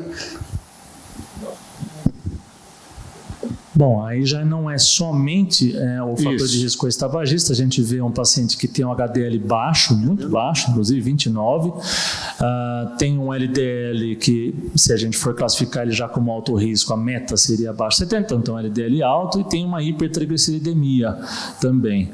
A glicemia normal, me senti falta aí da hemoglobina glicada, que hoje é utilizada como screening também para diabetes. Esse é o perfil do dia a dia do nosso doente que chega com 64 anos de idade. Eu acho que faltou comentar. Você falou do HDL? HDL bem baixo. Isso. Então tá bom. Legal. Acho que é um perfil comum. Acho que uma colocação boa, diretriz de dislipidemia 2017. Quer dizer, ele realmente, do ponto de vista bioquímico, ele tem todas essas alterações, né? Alguém quer falar alguma coisa da plateia? Por favor, nós estamos no final aqui para... Quer falar, Nolasco, alguma coisa? Não? Então tá bom. Pedrinho, manda, o que você quer agora? Eletro. Quem que você quer que analise o eletro? Escolhe. Nolasco. Deixa o Nolasco na reserva. Vai lá, Nolasco. Deixa na reserva. Ô, Ronaldo. Rodrigo, tá o Rodrigo para trabalhar. Rodrigo, por favor, Nolasco, desculpa. Rodrigo. Procura, Rodrigo. Rápido, Rodrigo. Estou vendo um eletro com ritmo sinusal. Não sei se eu consigo ver aqui se... Parece estar com um intervalo PR normal. Alteração inespecífica da repolarização com presença de onda que, se não me engano, ali em parede... Deixa eu ver... Em parede inferior. Então dá o diagnóstico, Rodrigo, vai. O infarto, presença de uma zona inativa em parede inferior. Alguém quer acrescentar alguma coisa? Infarto inferior? Eu quero. Aquela onda que lá em V6. V5 e V6, aquilo que é em V5 e V6. Meio suspeita, né? Na nomenclatura antiga, o infarto ínfero dorsal, na nomenclatura atual, inferior. Hoje inferior. Hoje inferior. Hoje fibrose inferior. Acabou. Fibrose inferior, mas considerar que tem T negativo em D3 e AVF, que eventualmente possa dar alguma, não dizer que é agudo, mas que possa ser uma coisa recente, alguma coisa mais... Mas é específico, mas é uma área eletricamente inativa em face inferior. Alguém quer acrescentar alguma coisa? 10 segundos para você agora. Só está me chamando a atenção de que esse intervalo PR não parece normal, parece curto. Se vê, se você correlacionar para a frequência, não é tão curto. Ainda cai na faixa normal. Tá uns 120, viu, Miguel? 110, 120. Acho que aqui você só está querendo discutir. Posso seguir? Não, espera um pouquinho só. Como é que começar essa investigação? Todo mundo vai investigar, né? Ou vai deixar parado? Tá bom assim, é doente, teve um infarto, clinicamente vou otimizar a terapêutica e liberar. Quem é que começa a investigação dos métodos que a gente usa na prática clínica de vocês no consultório? Por favor. Pedro, quer orientar isso. Quem começa a investigação com teste ergométrico? Quem começa a investigação com angiotromo? NICE Guidelines 2016, mais que risco intermediário, começa a investigação com angiotromo. E agora? Não tem sintomas. Você chegou tarde, Ronaldo. Então, chega na hora. Como que você começava a investigação? Nesse momento aí, eu pedi um ecocardiograma para ver se... Quem começava agora com cintilo? Nós estamos colocando ressonância com estresse, diretriz de multimodalidade 2014, todos na mesma linha. Quem começa? Então, o Pedro, eu sei que você vai começar com teste ergométrico. Grau 1 de recomendação pela diretriz é sintomático. Começaria com a cintilografia. O Nolasco começaria com a cintilografia. Também tem nível de evidência apropriado, não tem dúvida. O eco seria o base... Dentro do artigo que o Vítor acabou de publicar em 2019, é o Stepwise Approach que ele faz no paciente com doença suspeita ou conhecida, o primeiro filtro seria mesmo o teste ergométrico, entra o score de cálcio se não tiver história prévia, lógico, aqui ele tem história prévia, e você usa isso como filtro depois para outros exames. Mas está perfeitamente apropriado começar com o método... Concorda, Xalala, também? Então tá bom. Pedro, você, eu gostaria que o senhor agora? estivesse, se quisesse pronunciar, por favor... Seria um prazer para a gente, tá? Participar intensamente. Quem quiser, por favor, só falar. Vai, Pedro. Nós preferimos o teste ergométrico unicamente baseado em que o ECG é interpretável e o doente tem uma habilidade para caminhar. Pronto. Então, a diretriz e os consensos são esses. Se começar pela cintilo, usando o exercício também não está errado, mas o teste ergométrico, em virtude do custo-benefício e dos significantes resultados que vêm para a nossa conduta nesse caso, eu acho que era o primeiro.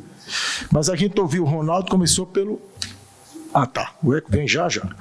O teste ergométrico aí, como é que você quer, Márcio? Quer que eu... Não, pode falar você. Veja bem aqui. Nós vimos que um elétrico de uma fibrose inferior e aos 3 minutos a gente começou a observar um supra de parede inferior. Se fosse uma parede anterior, a gente ficaria meio receoso. Mas numa parede inferior, onde tem fibrose, a gente sabe que é uma discinesia. E em parede inferior, sem problema, eu jamais pensaria em interromper esse exame por causa de supra. Se a gente ler a rigor, vai dizer que elétrico, quando tem supra no teste, suspende o exame, motivo de interrupção. Por causa de isquemia transmural, se for em AVR, vale, porque o AVR é uma derivação intracavitária, com uma posição vetorial única. Aí é diferente. Mas em outras derivações, em cima de discinesia, não tem por que a gente parar o teste. Está aí, Cleia, aquela história. Quem não tem essas características de não examinar um teste bem naquele doente, ele para um teste aí e a gente vai colocar o exame numa deficiência. Esse é o pico do exercício, Pedro? Senhor? Esse é o pico do exercício? Esse é o pico. Esse é 3 minutos. Isso é 3 minutos. 3 minutos, tá? Aí nós fomos para 6 minutos, já vai, Rit. Deixa eu pagar o pico do exercício. Fomos a 10... Deixa ele mostrar, Rit, depois você fala. Fomos a 10 metros. Eu quero primeiro chamar a atenção de vocês. Se eu paro esse exame lá atrás, eu não tinha feito uma definição prognóstica da capacidade funcional. Doente de 64 anos, com 10 pontos, acima de 10 metros, é um doente que tem uma probabilidade de morrer menos de 1% ao ano, é um doente de baixo risco. Rit, fala. Um dado interessante, tem um estudo, acho que é da década de 90 ainda esse estudo, que derivações que tenham zona inativa, interpretação do supra, diferente da que não tem, onde não tem supra a gente pararia realmente, mas onde tem zona inativa, o supra inclusive pode ser um fator que esteja mostrando viabilidade naquela parede. Perfeito.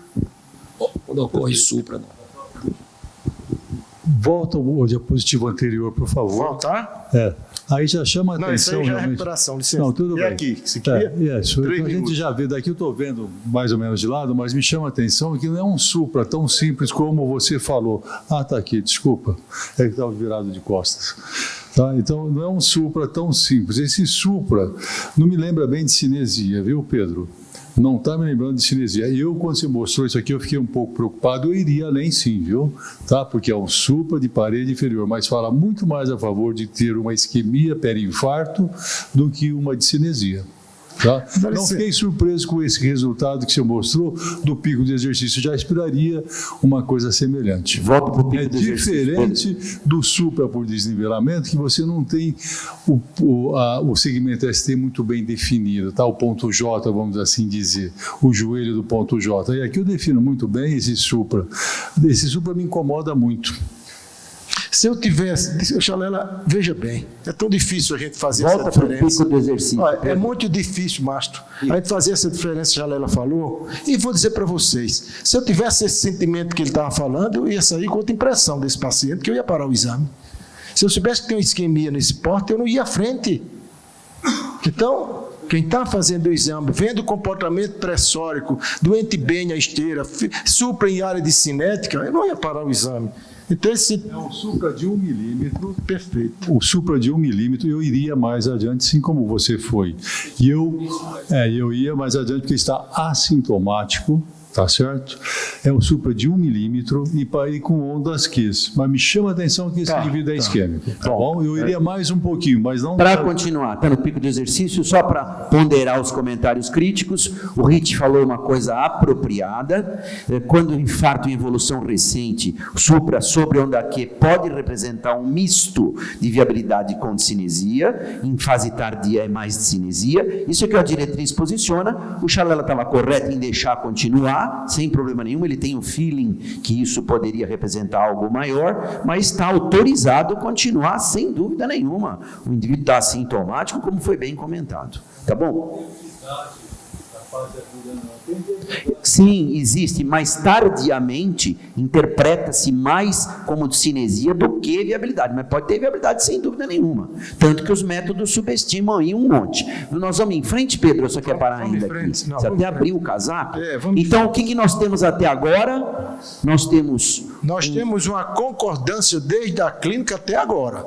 Você só falou alguma bobagem. Vou te falar a bobagem que você falou. Doente assintomático, fibrose inferior, o teste com a discinesia, a resposta do doente discinético, alta capacidade funcional, um desprendimento calórico excelente, 10,6 METs e uma recuperação brilhante com 12 batimentos, acima de 12, 17 batimentos no primeiro minuto. Bom, daí a fase de recuperação. Tá, então o Pedro, por ser um ergometrista nato e absolutamente arraigado aos valores da ergometria, é claro que ele usou muito bem para classificar o indivíduo como baixo risco reestratificado. Esse indivíduo não é de baixo risco, esse indivíduo tem infarto prévio, ele faz um supra na parede inferior, mas ele tem uma baixo risco pela capacidade funcional.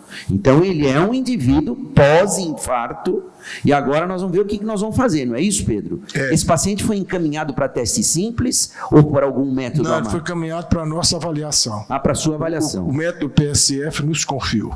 Tá bom. Alguém então continue agora, Pedro. O que eu fiz? Terminamos o teste aqui. A gente terminou o teste aqui. Deixa eu colocar 17 minutos de recuperação. Então a gente vai, Ronaldo, veja bem, no teste ergométrico, excelente capacidade funcional, é a maior preditora de todas as características de exame complementar. A capacidade funcional é a maior preditora de sobrevida e de morte. Excelente. A incompetência cronotrópica não existiu. A recuperação de frequência cardíaca, que é brilhante preditora de evento, normal. Este homem é assintomático. Nós estamos numa época de dizer o que fazer mais nesse paciente se a gente classificou ele de baixo risco, porque não programa nada e manda ele viver. Porque o que outros exames daria de rendimento efetivo? Sabe por que eu me baseio nisso? Porque em doente de baixo risco, a revascularização miocárdica há muito tempo mudou o paradigma.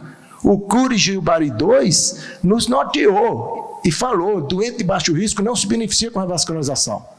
Então, se o doente está em baixo risco, eu tenho já uma solidez de argumentos para dizer, eu estou numa época que o meu exame é o mais baixo risco, mais barato e as mínimas inconveniências de programar atividade física. Ô, Pedro... Licença, eu não vou apanhar. Não. Vamos em frente agora. Você posso interromper o meu falar o que fez? Eu estou preocupado com esse caso. Eu não estou tão tranquilo de que esse paciente é de baixo risco. Então é essa... Espera um pouquinho, deixa eu acabar de falar. Não terminei ainda. O paciente tem uma capacidade funcional boa, mas ele sobe quantos degraus de escada aí que você falou? 70, se não me engano?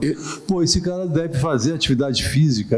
O que está me incomodando é que esse paciente é assintomático. Um baita supra desse, que não é um supra simples, ele tem corrente de lesão. Olha lá direitinho, vocês vão ver, gente. É corrente de lesão, isso aí não é um supra simples. Só o que me incomoda é que esse paciente não tem clínica. Então vamos dar continuidade ao caso? Tá bom, mas não é de baixo risco. Você ficar incomodando. Eu já comentei, peraí, deixa eu falar agora. Você disse que esse paciente é de baixo risco. Aquilo que no começo eu falei, eu não concordo com você. De maneira nenhuma. Mas de qualquer maneira, nós temos um teste bom. Agora eu quero saber o seguinte: quem da sala, lá no consultório, recebeu o paciente de volta, doutor Miguel cobrou R$1.000 a consulta e recebeu o paciente de volta, e agora você vai falar, doutor, o que ia agora, doutor? Você precisa de mais alguma coisa? Pedro, esse paciente era seu, né? Não, era de um colega e pediu a minha opinião. E aí você cobrou R$100 a consulta e o Miguel R$1.000. Essa é a agora que ele é professor, ele aumentou os dramas. Essa é a realidade. Tá bom, ok, vamos em frente, porque senão já vamos ver. Nós continuamos a estratificação. Quem continua a estratificação desse paciente? Ou interna e faz alguma outra coisa? A estratificação pode ser não invasiva ou invasiva. Ah, cadê o eco? Mostra o eco. Boa, Ronaldo. Talvez chegou tarde, mas valeu. Ronaldo está com razão. Chalela vai ter razão no futuro ou não? Vamos, Pedro. Deixa eu ver como é que está passando aqui, que não está indo. Também me incomoda. Clica direito. Não acho que é de baixo risco. Não? Já mudou. Aí, ó. Bom, isso aqui é a tabelazinha que a gente tem em consultório e faz a capacidade funcional baseada numa fórmula que eu uso, doutora Marta Goulart, e você veja que foi muito além da capacidade máxima predita. Muito além. Tá? Então, nós classificamos seguramente como de baixo risco. O eco está aí, Ronaldo. O eco é absolutamente normal. Até o eco mudou alguma coisa nessa perspectiva para mim? Não, peraí. E a contratividade segmentar? Se ele não tem alteração compatível segmentar... Não. No eco, fração de ejeção. Houve hipocontratilidade da parede inferior. Ah, ainda bem. Olha o eco aí, ó. Olha o sinal da seta lá. O eco está aí, ó. Tá? Satisfeito agora, Rafael? Em parte. Então, veja bem, hipocontratilidade, falta de... A fibrose parede inferior e na região lá, região basal inferior de septo. Parede inferior e região basal é território de CD. CD está fechada? Provavelmente. No teste está tranquilo. No eco, bateu bem. Mas o colega do Supra era um chalela-like. Aí disse, olha, pede um acintilo, pede uma perfusão. Bora, vamos embora, vamos ver se dá alguma coisa diferente. Vocês fizeram a perfusão? Deu alguma coisa diferente? Quem vai analisar, Mastro? Não. Quem vai analisar aqui ou o Ronaldo ou o Rafael. O Mastro não analisa nada hoje. O Mastro está em recesso. Posso interromper um minutinho? Pergunta para o clínico. Então pergunta você para o clínico, por favor. Não, eu fico realmente muito preocupado com esse padrão de sopra, já foi comentado aqui no teste ergométrico. Acho que o paciente não é de baixo risco.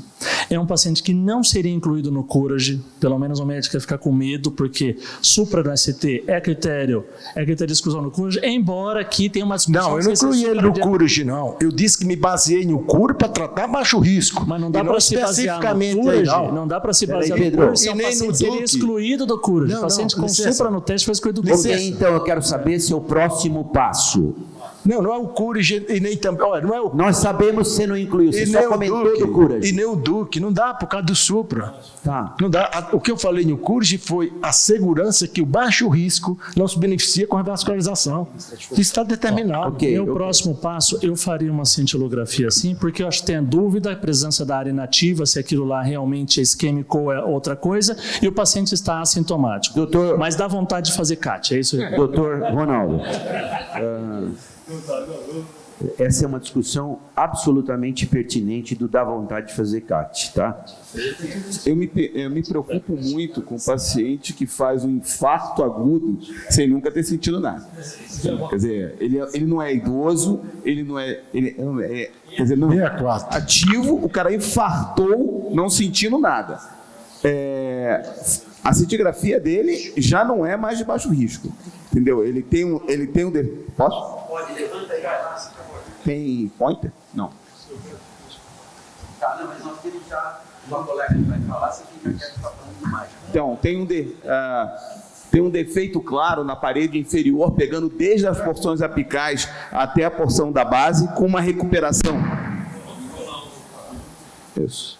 Quer dizer, então esse defeito vai desde as porções apicais até a base e você tem uma melhora parcial dessa parede inferior, quer dizer, confirmando o aspecto que algumas pessoas suspeitavam de que naquela parede inferior tinha isquemia residual, mas o que eu acho que é mais grave para o caso em si é a presença de alterações nas porções na anteroseptal média e septoapical, apical, ou seja, sugerindo doença multivascular.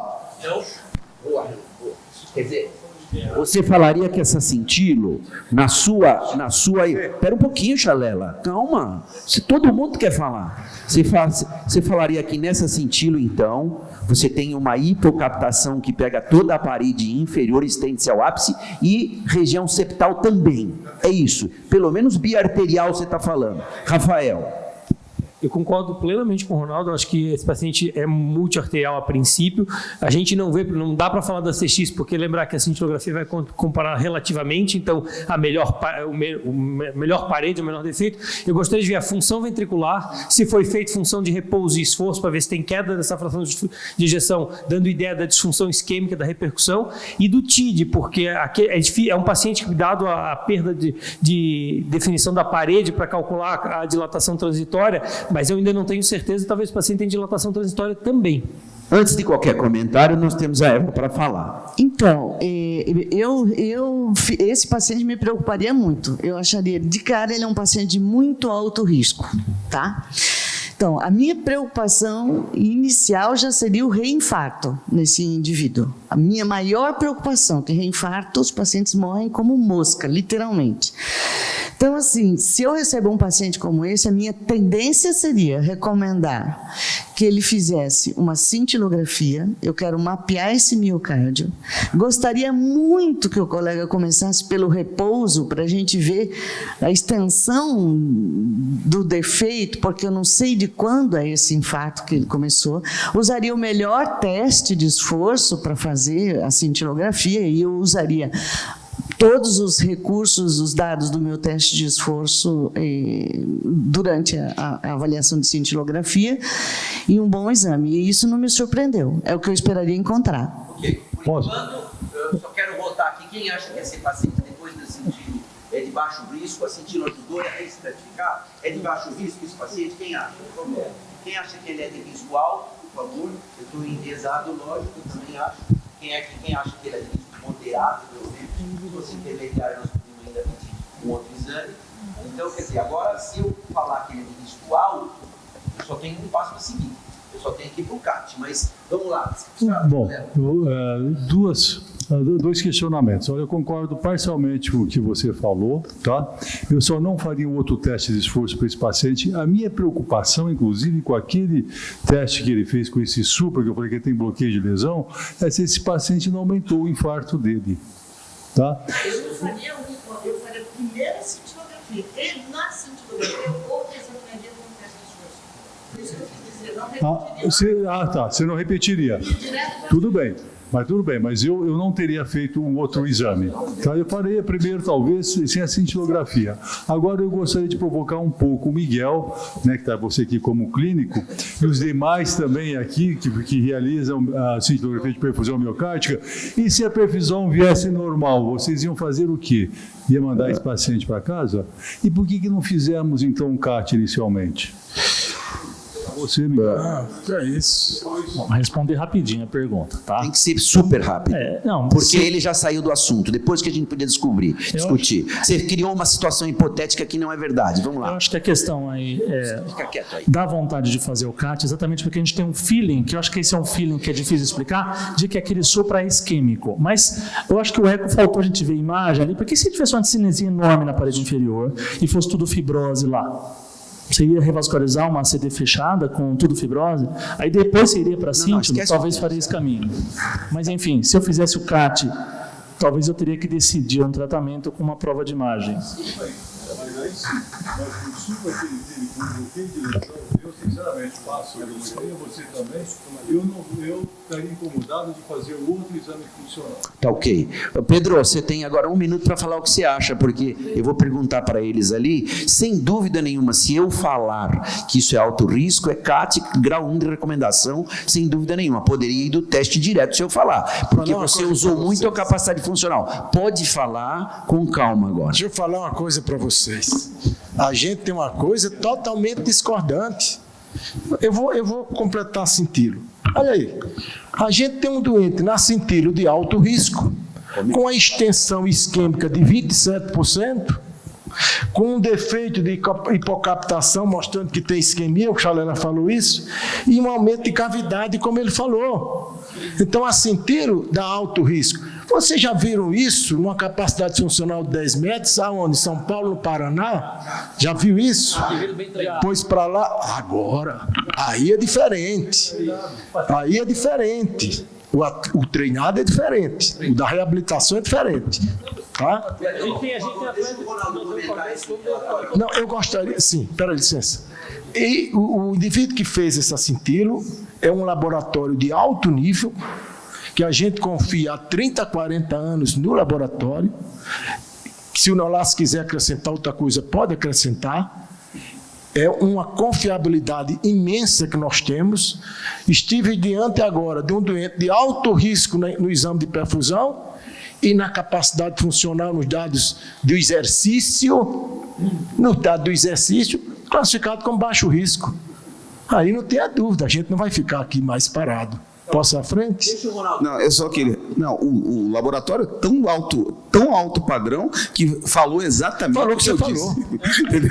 Falou que você falou. Mas a única coisa que faltou, que era uma informação que o Rafael tinha cobrado, é que aquela função ali não está especificada, não está nem dito se é pós-estresse, é pós-estresse. O repouso poderia ser ainda melhor, mas de qualquer maneira corroborou tudo que foi discutido, ou seja, esse exame é definitivamente alto risco.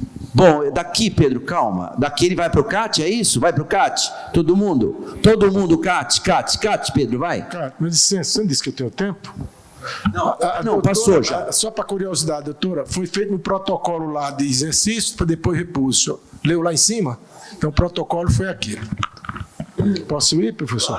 Pode, você que é o dono do caso. Aí nós vamos embora. Um doente desse tem que ir mesmo. Aí ele perdeu o argumento da capacidade funcional a capacidade funcional é maravilhosa, mas não é para todo mundo. O que eu esperava clinicamente desse doente? Que a coronária direita tivesse fechada? Claro que tivesse fechada.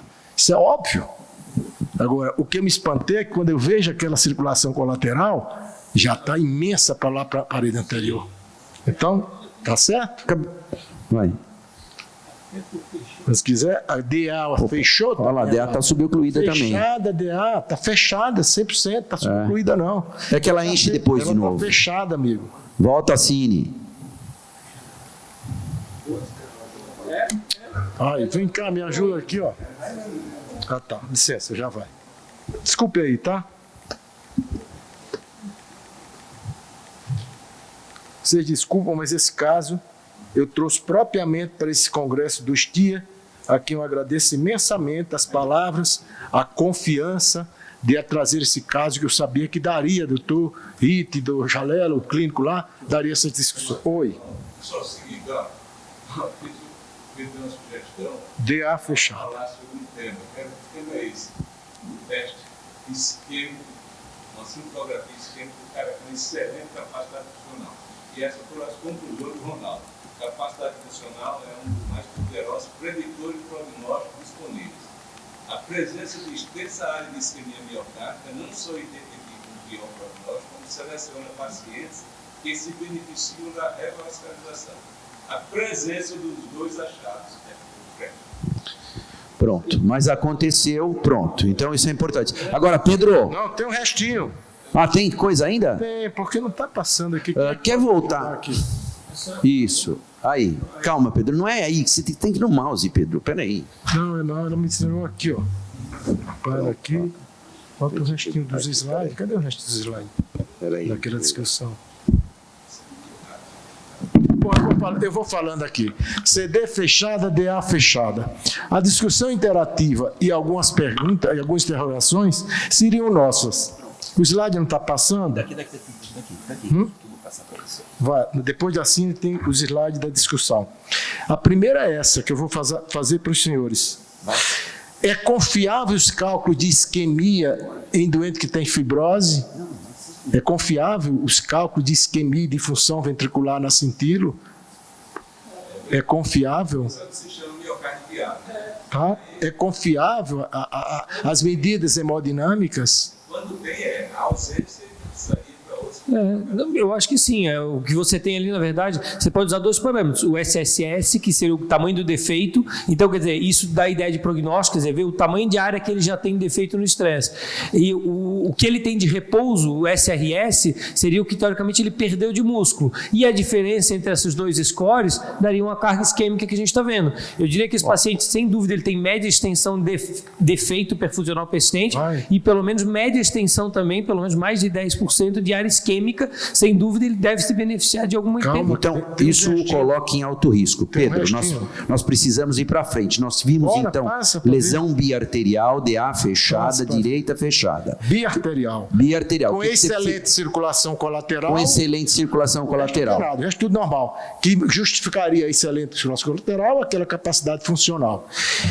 A provocação nossa, Chalela, é assim. A citografia precisa, pelo DEIC ou pelo DIC, homogeneizar, padronizar seus laudos.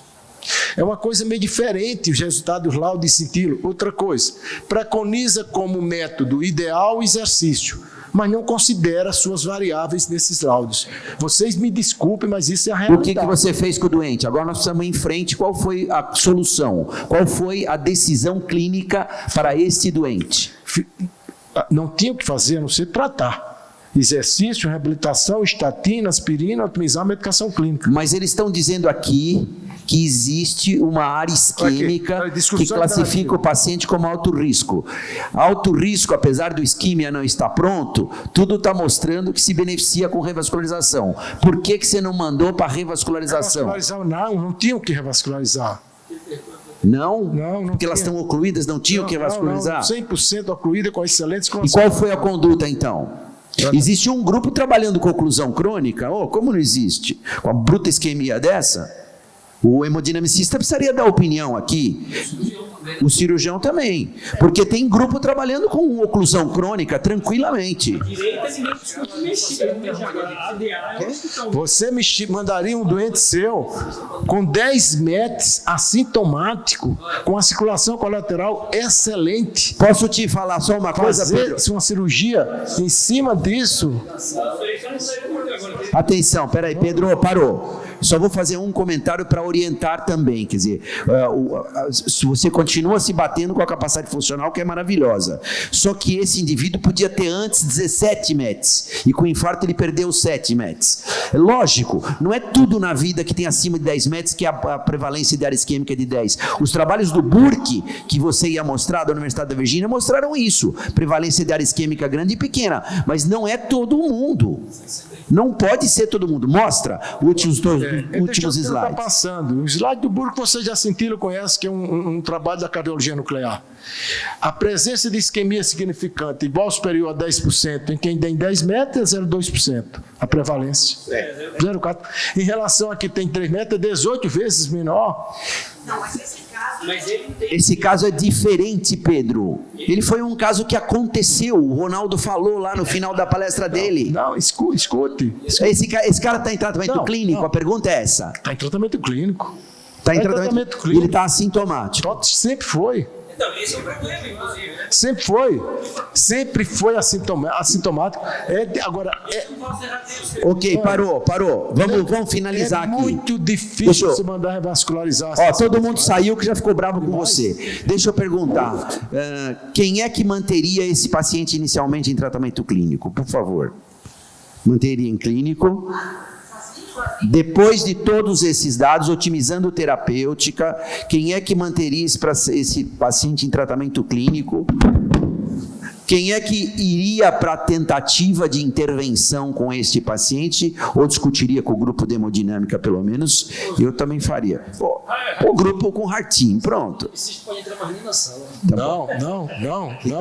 Ok. Pedro, esse é um caso absolutamente brilhante. Foi discutido e com hemodinamicista, sem dúvida, não tinha que revascularizar aí. Tá bom. Não tem, é que quando o quadro traz assim, é diferente. Então, a discussão sobre o benefício da revascularização é claro que existe ainda. O Isquímia vai ser publicado agora, em setembro, vai sair. Nós queremos crer que ele confirmará que quanto mais isquemia, maior benefício. Se anatomicamente não tem como tratar, então não há outra solução a não ser otimizar a terapêutica, reabilitação, etc. Mas a discussão persiste, o caso não é definitivo. Deixa eu dar uma participação para o colega aqui, por favor. E nós vamos encerrar depois dessa, hein? Não adianta brigar, Pedro. Eu acho assim, angiograficamente precisaria ver melhor ali a colateral. Não dá para ver tão bem o leito distal da DA, para você indicar a cirurgia ali direto. A direita é fácil abordar, tem um aspecto em ponta de lápis ali que é muito fácil recanalizar. A DA já seria difícil. Eu pensaria, do ponto de vista de hemodinâmica, começar pelo difícil que é a DA. Se não houvesse a possibilidade de recanalizar, indicar a revascularização cirúrgica. Agora, porque se eu começar pela direita, que é fácil, eu posso errar ali na DA. Essa direita é passível com alto índice de sucesso de recanalização. A DA já não tão fácil. Não tem isquemia também na parede inferior, mais discreta, não tão alta, mas Porque a decisão para revascularizar seria mais baseada na isquemia, entendeu? Certo, mas eu acho que tem um pouco de isquemia e hiperfusão persistente e transitória na parede inferior, mas não tão alta. Né? Não tão alta, exatamente. Pronto, Pedro, faz os seus comentários finais, por favor. Bom, meu comentário final, primeiro é agradecer muito o convite, tia, muito obrigado. Dizer a vocês que Nolasco conhece Maceió, é de Maceió, o Mastrocola vai muito na casa dele, vocês todos estão convidados, chegando lá será o maior prazer. Não, eu tenho que perguntar.